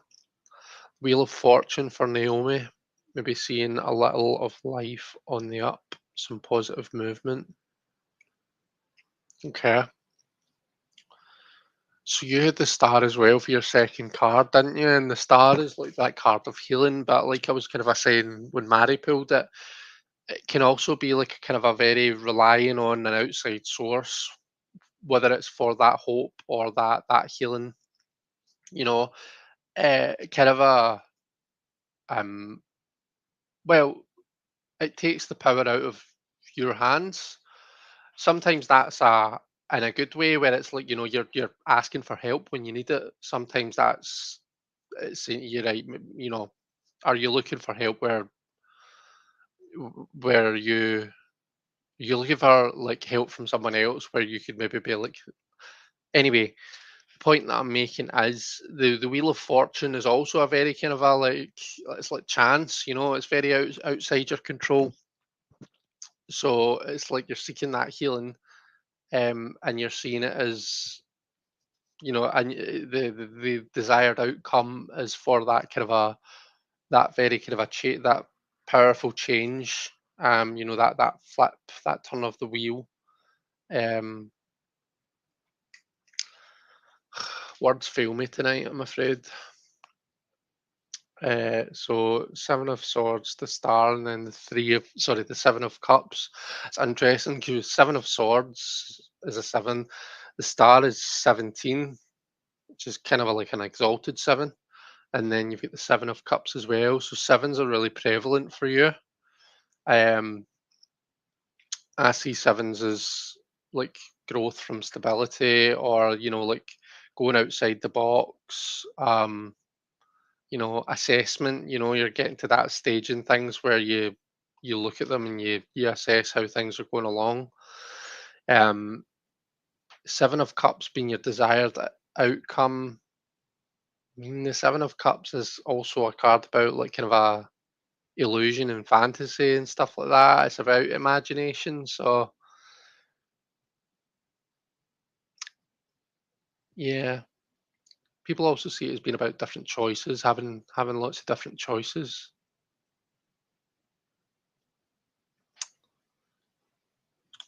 Let's see.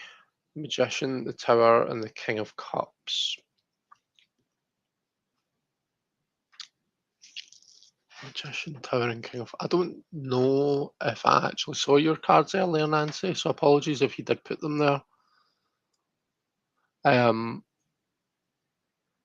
Okay. Magician, Tower. So very like the Magician and the Tower are connected by lightning bolt, aren't they? Because like I always think of the Magician, he's doing the as above and so below with his hands usually, but he's like a lightning conductor. He's conducting that energy, bringing it from above to below. Um, so maybe it's that change, and then the King of Cups. Um, let's see. Golden has the Fool, the Page of Cups, and then the Queen of Cups. Okay. So we talked about that innocence thing, and then the imagined outcome is the Queen of Cups. So yeah, that's kind of a emotional maturity and stability is coming from that page. So there's a lot of work, a lot of kind of a self work, self development that it takes to get from the page to the Queen. Um, Robin's got to run. Oh, that's okay. I'll finish it in the Facebook group. Thanks everyone. Good evening. It was lovely to see you, Robin. Yeah, let's see. Yep, that sums me up. I'm usually living in a, in a fantasy land. Yeah, there's nothing wrong with that. Right, let's move on. So, number 4 is the reality. So, this card represents what the querent is avoiding. In essence, it's the crux of the problem. By comparing this to card number 1 and highlighting the differences, you can obtain a very precise idea of what the querent is trying to avoid. It is important to be especially careful to interpret the card with tact. Okay, so we'll try and be tactful here. Um, the Nine of Pentacles. Okay, okay. Well, the Nine of Earth in this deck, I guess. So, gosh, what do we want to say about that?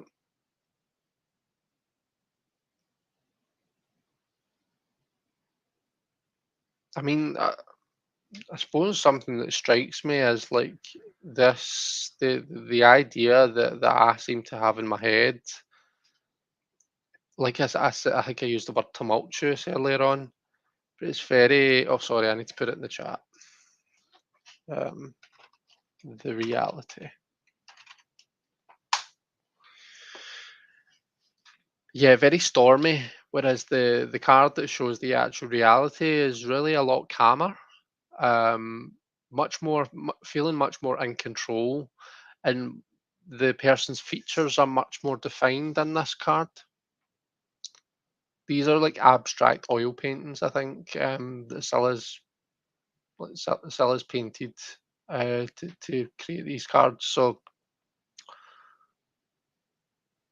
but still, like everything seems like we can see the glass, we can see the grapes. We can see pretty much his face. We can see his feet very clearly. Things are very much, they're much clearer in this card than what they are over here. So maybe things are much clearer, and I'm in control a lot more than what I think I am. Um, have a lot more power perhaps over the situation than what I give myself credit for. And I mean, the Nine of Earth is someone who's established. It's someone who's worked hard and got to where they are. And like one thing I'll say is like I know that I'm pretty bad for putting myself down and for I don't know. I guess it just doesn't. It's not completely like outside the realm of possibility for my confidence to be dunted. By whatever it is that happens to be going on. My confidence can usually take a big hit. and sometimes I do forget like how hard I've worked to get to where I am. So that's actually quite reassuring, and it's maybe not what I was expecting to see there, to be honest. I was maybe expecting to see, right, okay, well, where you're creating this big bad person externally who's the problem, actually you're the problem.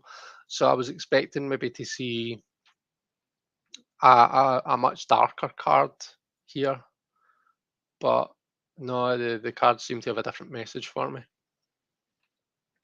which is nice. Right, I need to take a drink. My throat's getting tickly.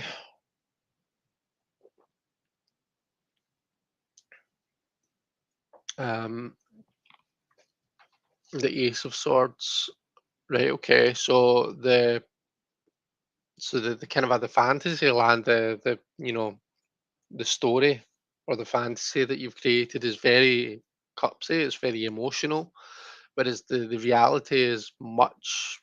Um, do I need to give you another pep talk? I've just seen that. Ugh, I'll fill you in, Marion. But it looks as though I'm being pretty daft, to be honest with you. Um,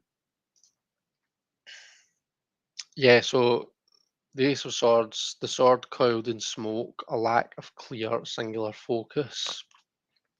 I think no, see, Robin, I think that's maybe what it's saying to you is that in actual fact, you're much more focused than what you think you are. You seem to have this impression that it's an Ace of Cups situation where it's like the emotions are overflowing and maybe you feel like the emotion of a situation can cloud your clarity, can cloud your judgment.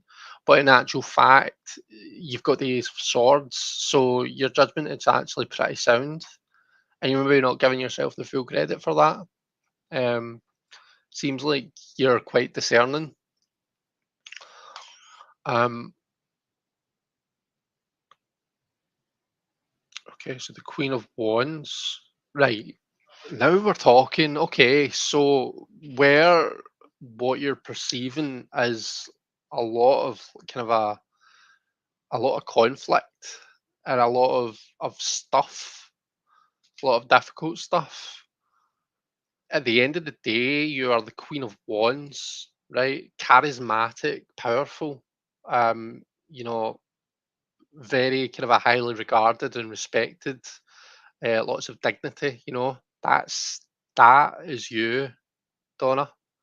And that's how you need to start seeing yourself, but also like seeing the I suppose the ripple effect. That's the effect that you have. Think about the link between the Queen of Wands and that familiar. Nature responds to her. Um, so yeah, no, like yes, yeah, yeah, that's the reality of the situation. Okay, Ace of Wands. Okay, so maybe we feel as though we're a wee bit in a bit of a fantasy land, but listen, that fantasy land, that powerful imagination can be a really powerful creative tool. Um, so it's it's not it's there's nothing wrong with having that imagination.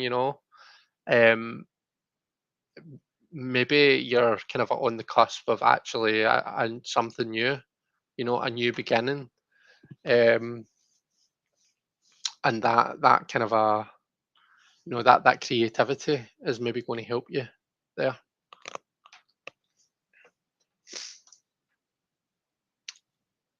See, Justice, Knight of Swords, the Seven of Swords,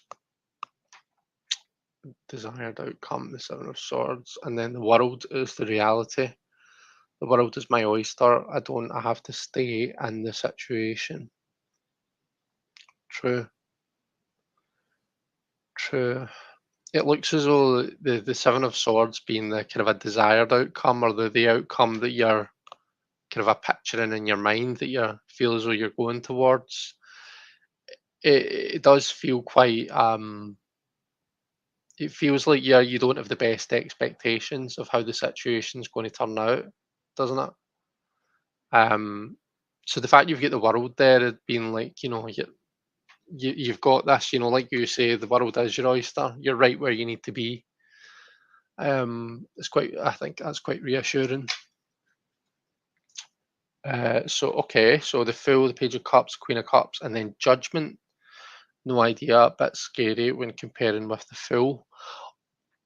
Or is it?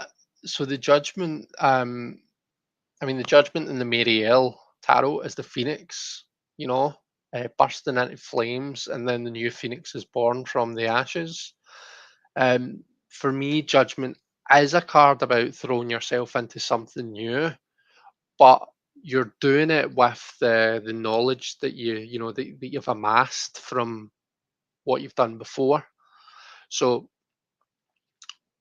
maybe part of you likes to be in this kind of a wee bit of a fantasy where it's like, oh, I'm the fool, I'm totally innocent, I know nothing, I'm just going to not care about, not have a single care in the world, I'm just going to kind of um just skip about with my wee dog and my knapsack over my shoulder.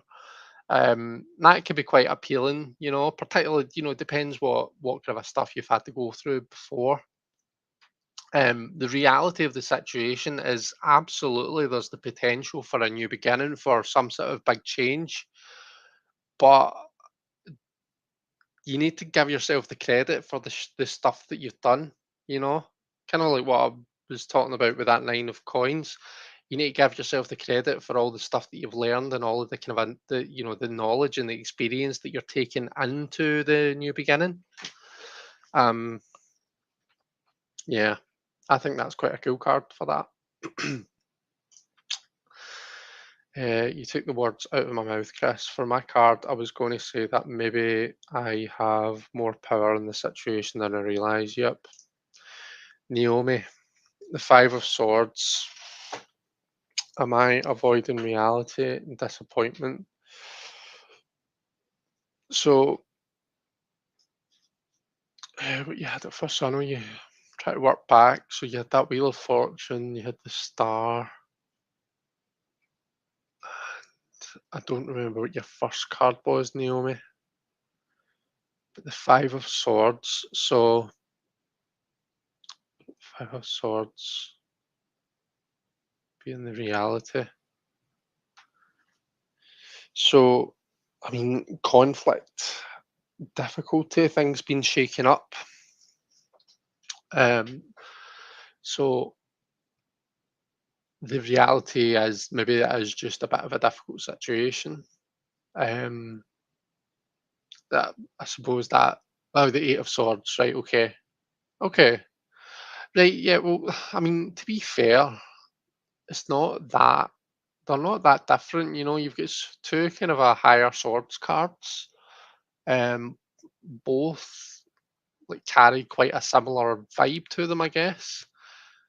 But I guess in the fantasy one, you're blocked in. You're creating these barriers are created. Whereas, as much as the Five of Swords can be a pretty shitty card, like there's no barriers. In fact, usually when you look at the swords, they're laid down on the ground. So it's like the barriers have been broken down. As difficult as that has been, as difficult a process as that was to go through, it's like the ties the barriers are down and the people are free to walk about. Um, so I maybe the reality is like the yeah, it's still a tough time, but those kind of blocks that you talked about that kind of you're putting up, maybe they're not there or they don't have to be there.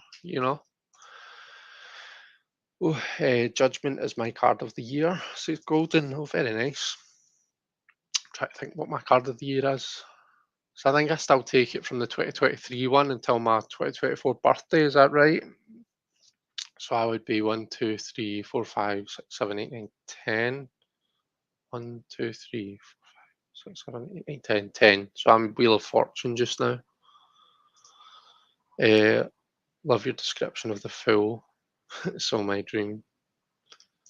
Um, really went through it over the years, says Golden. Right. Yeah. Okay. So maybe that's why you're tending towards more the fool like energy. Um, the judgment isn't like a bad alternative to that. The judgment is still has all that potential of a new beginning, but to me, it's just like it's like a new beginning, but with all of that lived experience that you know you're taking that into. It's like you're taking the lessons forward, but not the pain. You know. Okie dokie. So that was the reality. Card five. So why are we avoiding the reality? Why are we avoiding it?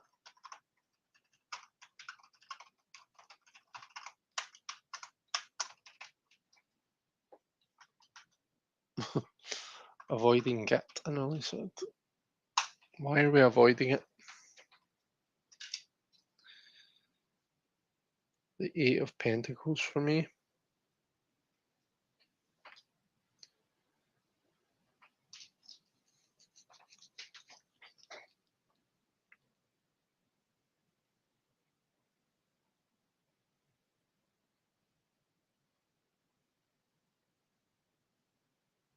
Hmm. That's not the kind of card I was expecting to see there, if I'm honest. What I was expecting was something to do with imposter syndrome. So why am I avoiding seeing myself like this? To me, that could be an imposter syndrome thing. But the Eight of Earth says a lot of things, but imposter syndrome isn't one of them. The thing that immediately comes to mind is, well, it's hard work being this person, so maybe that's why I'm avoiding it. It's hard work taking control and having like being this established. Um, there's a lot of time and energy that it takes.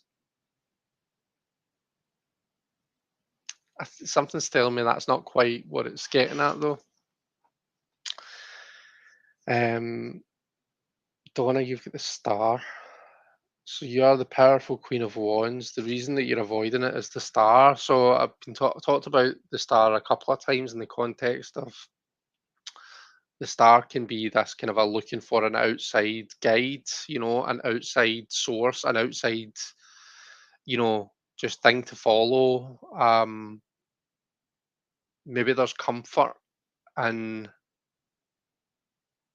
that. So that Queen of Wands energy, that charisma, that strength. Sometimes there's comfort in that strength coming from someone else. I'm going to try and demonstrate my point with an example. So, when I worked in my previous job in a supermarket, um, I kind of worked my way up. So I started out just like being like a checkout operator. I was then uh, uh, like I worked in the customer service desk.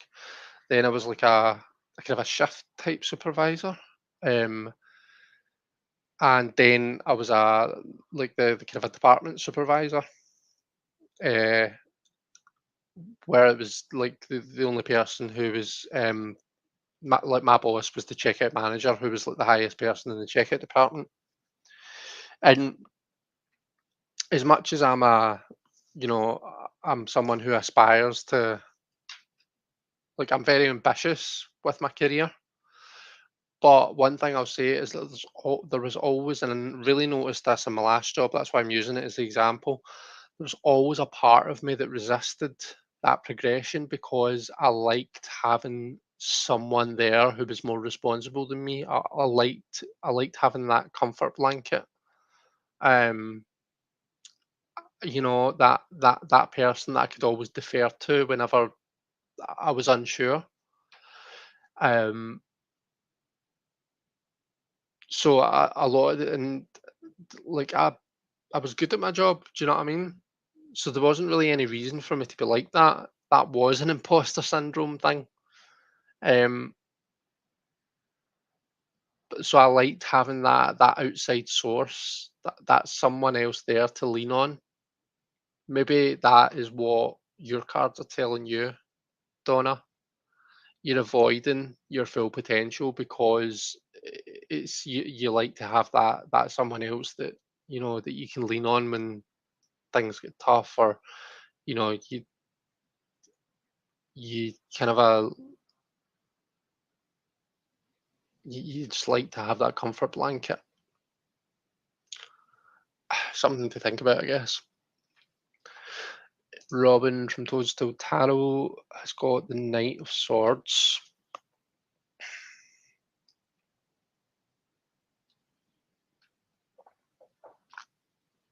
Lots of swords cards. King of Swords, the Ace of Swords, and the Knight of Swords.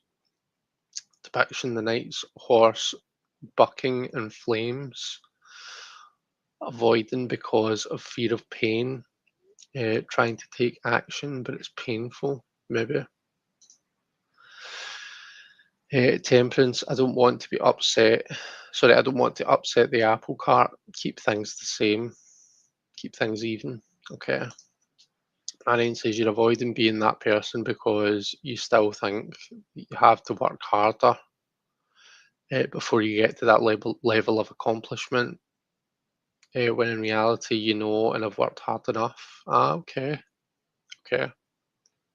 So maybe just kind of got into the habit of, you know, like just keeping on, keep going with it, keep going through the motions, like in the yeah, I suppose that does make a lot of sense. Interesting. Mary's got the Page of Cups. So in this half a years we talked about like how that imagination and that fantasy. Um, and then the Ace of Wands was that kind of a creative, I suppose that creative direction that can go in. Um, maybe why you kind of doubt yourself with that. The Page of Cups.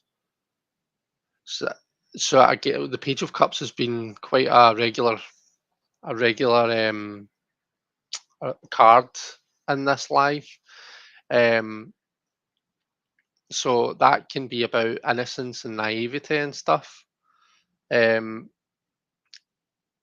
so it's like the Page of Cups doesn't they're completely blind to their own potential, very innocent, very kind of a like just feels the feels. Um, gosh, I don't know what's wrong with me here, but I swear every time I try and think about your cards and express what I think about the cards that you're pulling, Mary, I seem to like kind of get a bit like I get a bit of a blank where I can't put my thoughts into words. It's actually really frustrating. Um, but you know what I mean? Like it's so that Ace of Wands is like is that it can be used as like a powerful creative outlet. You could be on the cusp of creating something new, some sort of new beginning, creative new beginning. Um, why you might be avoiding that reality is the Page of Cups. So it's like almost like you don't know if you're ready for the responsibility that comes with being that, embracing that powerful creative force. That's what I'm trying to say. Naomi, um, let's see, Ace Swords, Star, Wheel, Five of Swords, and then Queen of Wands.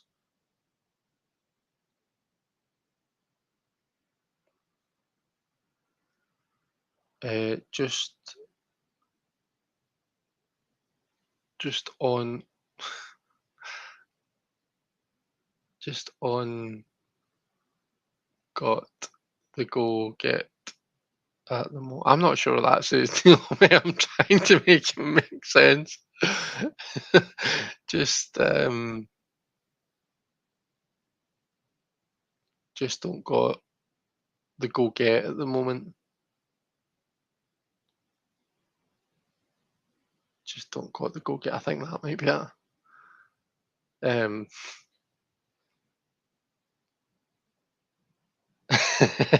Naomi says, I have not been drinking. uh, Funny. Golden has the Eight of Pentacles working on. Oh no, sorry, I beg your pardon. You're talking about my Eight of Pentacles working on the details to improve the situation. Um, you've said no. Okay, so let me try and read it again then. Just not got the go get at the moment. Right, okay. Okay, I've got you. I know what you're saying. Sorry. Um, I'd like to be able to rely on someone else's advice and guidance, but it seems things aren't going to work out as I want them to if I don't take a stronger stance about what I think is best for me. Okay. So that was um your star card. So golden, page of cups, queen of wands, judgment, and then the hanged man.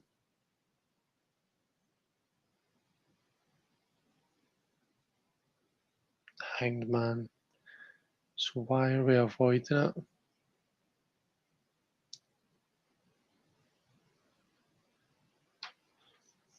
Judgment. So why are we avoiding it? Why are we living in that? Why are we trying to picture ourselves in that fool zone when actually we're in a judgment zone? And the answer is the hanged man. Interesting. Not actually sure how I would interpret that. You just think on that and see what I think when you pull your next card.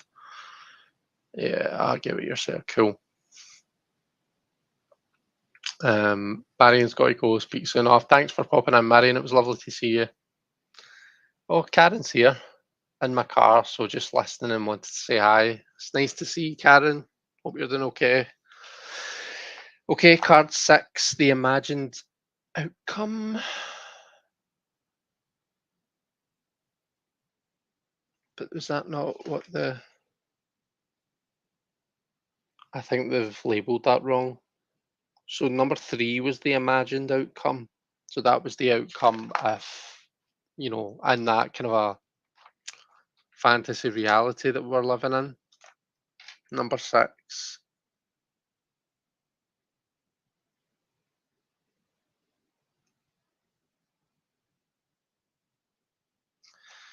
So this represents what the querent. So this is how the situation could end in the querent's opinion once they have accepted the truth.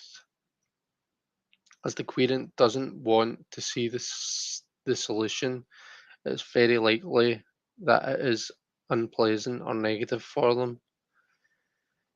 So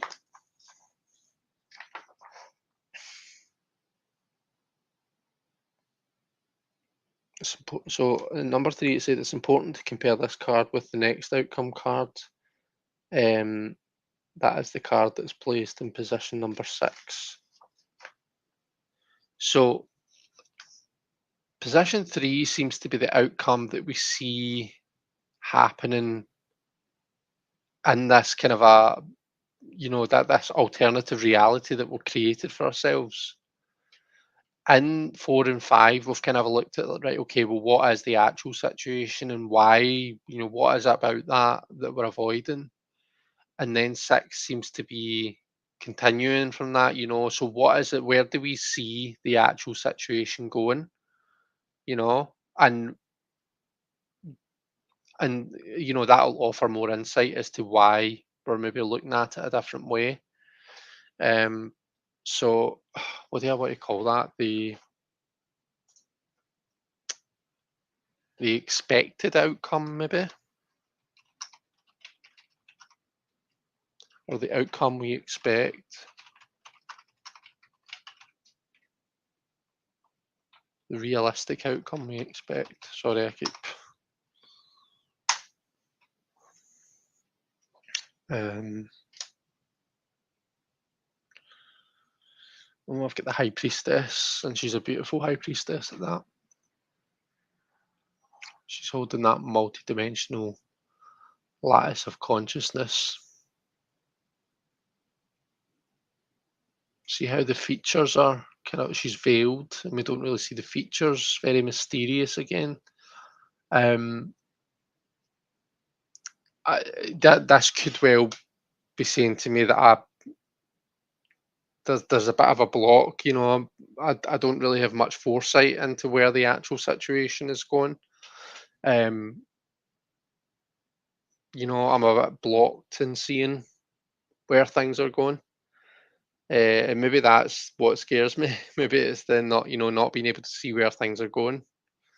Um, Not really knowing, and given the future is very mysterious and unpredictable. Um, and maybe that's why I'm creating this much more kind of a black and white reality where it's just the outcome is just what I want it to be. It's that progression. It's taking that next step. Um, Six of Pentacles, be more charitable with myself. Okay. The Empress. So, I mean, she could link to that Queen of Wands, couldn't she, the Empress? So again, picking up on that powerful vibe. Um, the Empress could also be that card. So you've got the Star and the Empress next to each other. Both can be cards that talk about like kind of a physical well-being and healing and stuff. Um,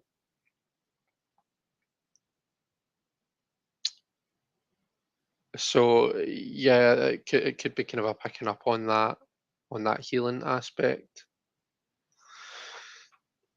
Ten of Swords couldn't get any heavier at the moment. I don't know, says Naomi. Okay, so let's see. Your three was Wheel of Fortune, so that was the turn of the wheel. That was the kind of the fortunate outcome. The Ten of Swords is that's kind of a when you put your realistic outcome hat on. Sorry, when you put your realistic hat on, where do you actually see things going? And it's that Ten of Swords, that kind of a difficult, painful moving past of something and new beginning into something. Um, okay, so maybe like your logical mind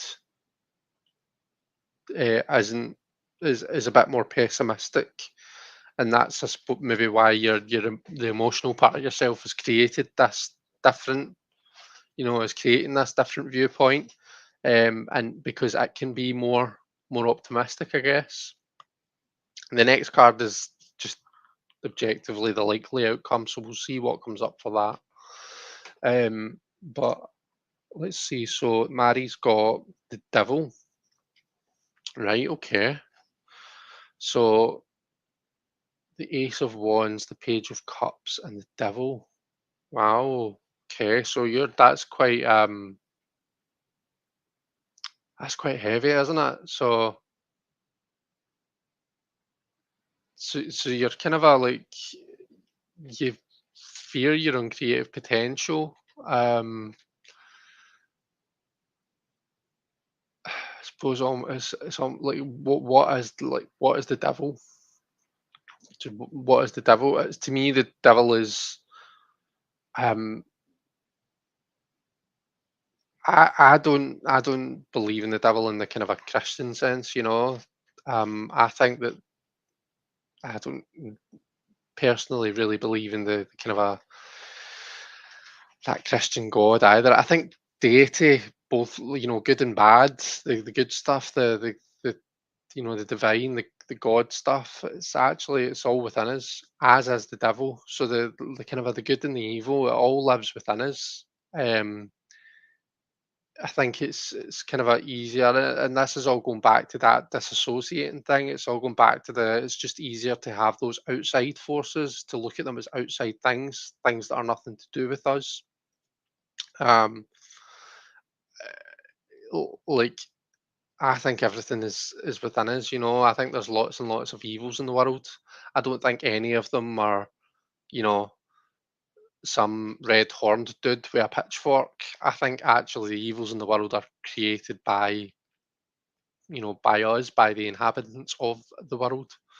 Where am I going with that? Why am I saying all that? Because you pulled the devil, but what am I talking about? So yeah, it's like the Ace of Wands to me is indicating that you've got this kind of a creative potential. You've got the potential to do something new, but it's almost like there's this fear that's that's stopping you from going down that route. There's the fear that there's something inherently bad in it. Whereas maybe something to look at is like there's nothing like take cards for example, right? Lots of people that will say that this is the work of the devil, that this is evil. But to me, it's not. This isn't inherently good or evil. It depends what you do with it. It depends how you use it. Um, and the same will apply for you and your kind of a creative endeavors.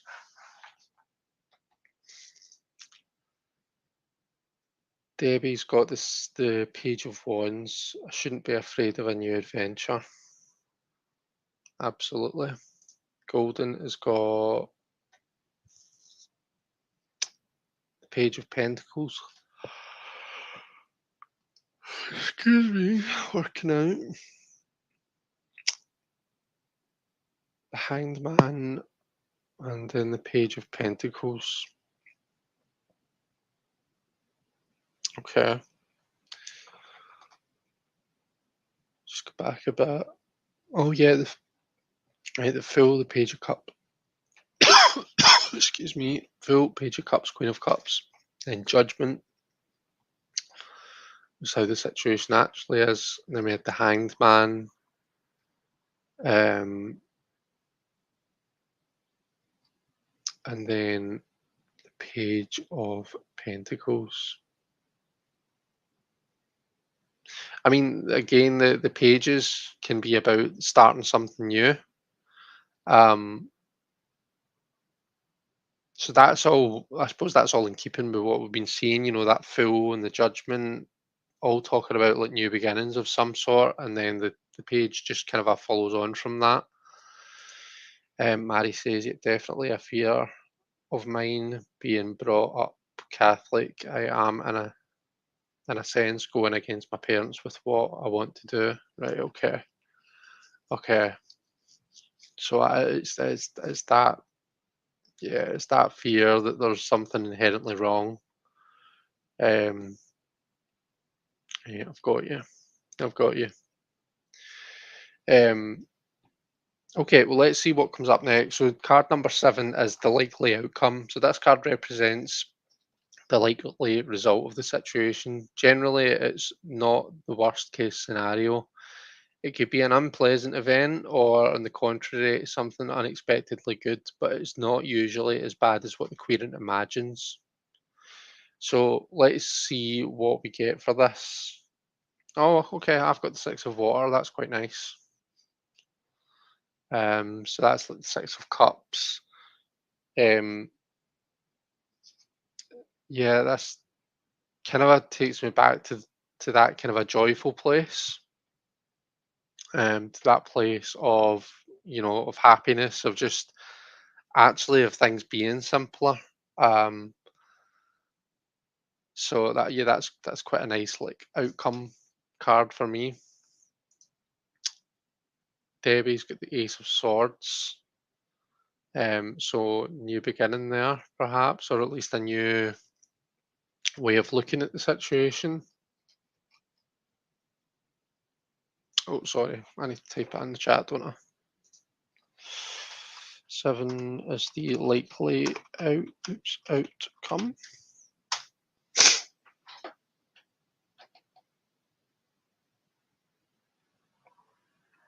Golden has the 2 of Cups, also a nice outcome. Ace of Cups for Donna.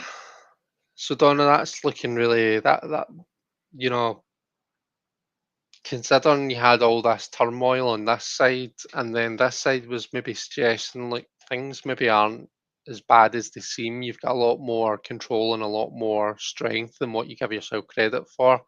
That given that the likely outcome, the kind of a pulling everything together as the Ace of Cups, um, that card of kind of a joy and inspiration. I think that's pretty nice. Robin, the Knight of Pentacles, having moved forward enough to feel some sense of accomplishment over the situation. Nice. Mary, you got the moon. Okay. So definitely not as catastrophic as that devil outcome where you're kind of got that sense of danger about what's coming. I mean, there's still the moon does still have that kind of that it still has those feelings of like fear and stuff like that, but the moon is also like it's a powerful card. It's a card about the unconscious. Um, so given that you're talking about how it's um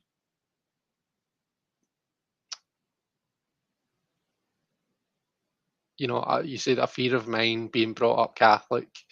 I am in a sense going against my parents with what I do. The moon represents all of this stuff that we're doing, you know. So as much as you maybe have that sense of fear, this is very much a part of your path, is maybe what the moon's saying to you. And yeah, the moon can be a scary place. It can feel it can be a bit of a like, where the hell am I? You feel as though it's just like it can feel a bit surreal. But once you get used to that, once you lean into that, it's a strong place to be. So it is that moon energy. Naomi saw the chariot. Okay, so bumpy ride, but some control at the reins. Definitely, absolutely. So yeah, I think that feels much more. That's much more like it. So it is. Um, so definitely not as kind of a not as bad as where you see things going. All right, so you're seeing the Ten of Swords. In actual fact, the more likely outcome is the Chariot, and the Chariot is a very it's like a victorious card. It's like the Chariot's doing the victory march, um, but very much about willpower and being in control. Um, so that feels like a good and a nice end point to that spread. I think. I don't know how you do this, Chris, but it's pretty wonderful. Oh, you're so welcome, Golden. I'm glad that you enjoyed it. Look like I will eventually feel satisfied with my outcome. In this deck, the actual cup is made from a big old saber-toothed tiger skull. Oh, nice. That's pretty cool. What deck is it you're using again, Donna? Agree, Chris, and thank you. Oh, you're so welcome. Right, folks, what time are we on? Oh my goodness, it's 25 past 11. I did not realise it was so late. Well, I hope that you have enjoyed this. I'm going to love yous and leave yous because I need to get to my bed and get some sleep. I'm up early in the morning. I need to take Sandy to work and then I'm going to do the food shopping. Well, no, then I'm going to sit and enjoy my Costa. Then I'm going to do the food shopping. I do need to sign on tomorrow. I've got a wee meeting that I want to go to and work, but probably only be like half an hour. Um, and then I'm probably going to do some tidying because I've got friends coming over tomorrow. So yeah, that's my day and what I've got planned for the weekend. I hope that you guys have got something nice planned over the weekend. Have a great time. Take care. of yourselves. And thank you so much for being here. I'll see you all later. Bye bye.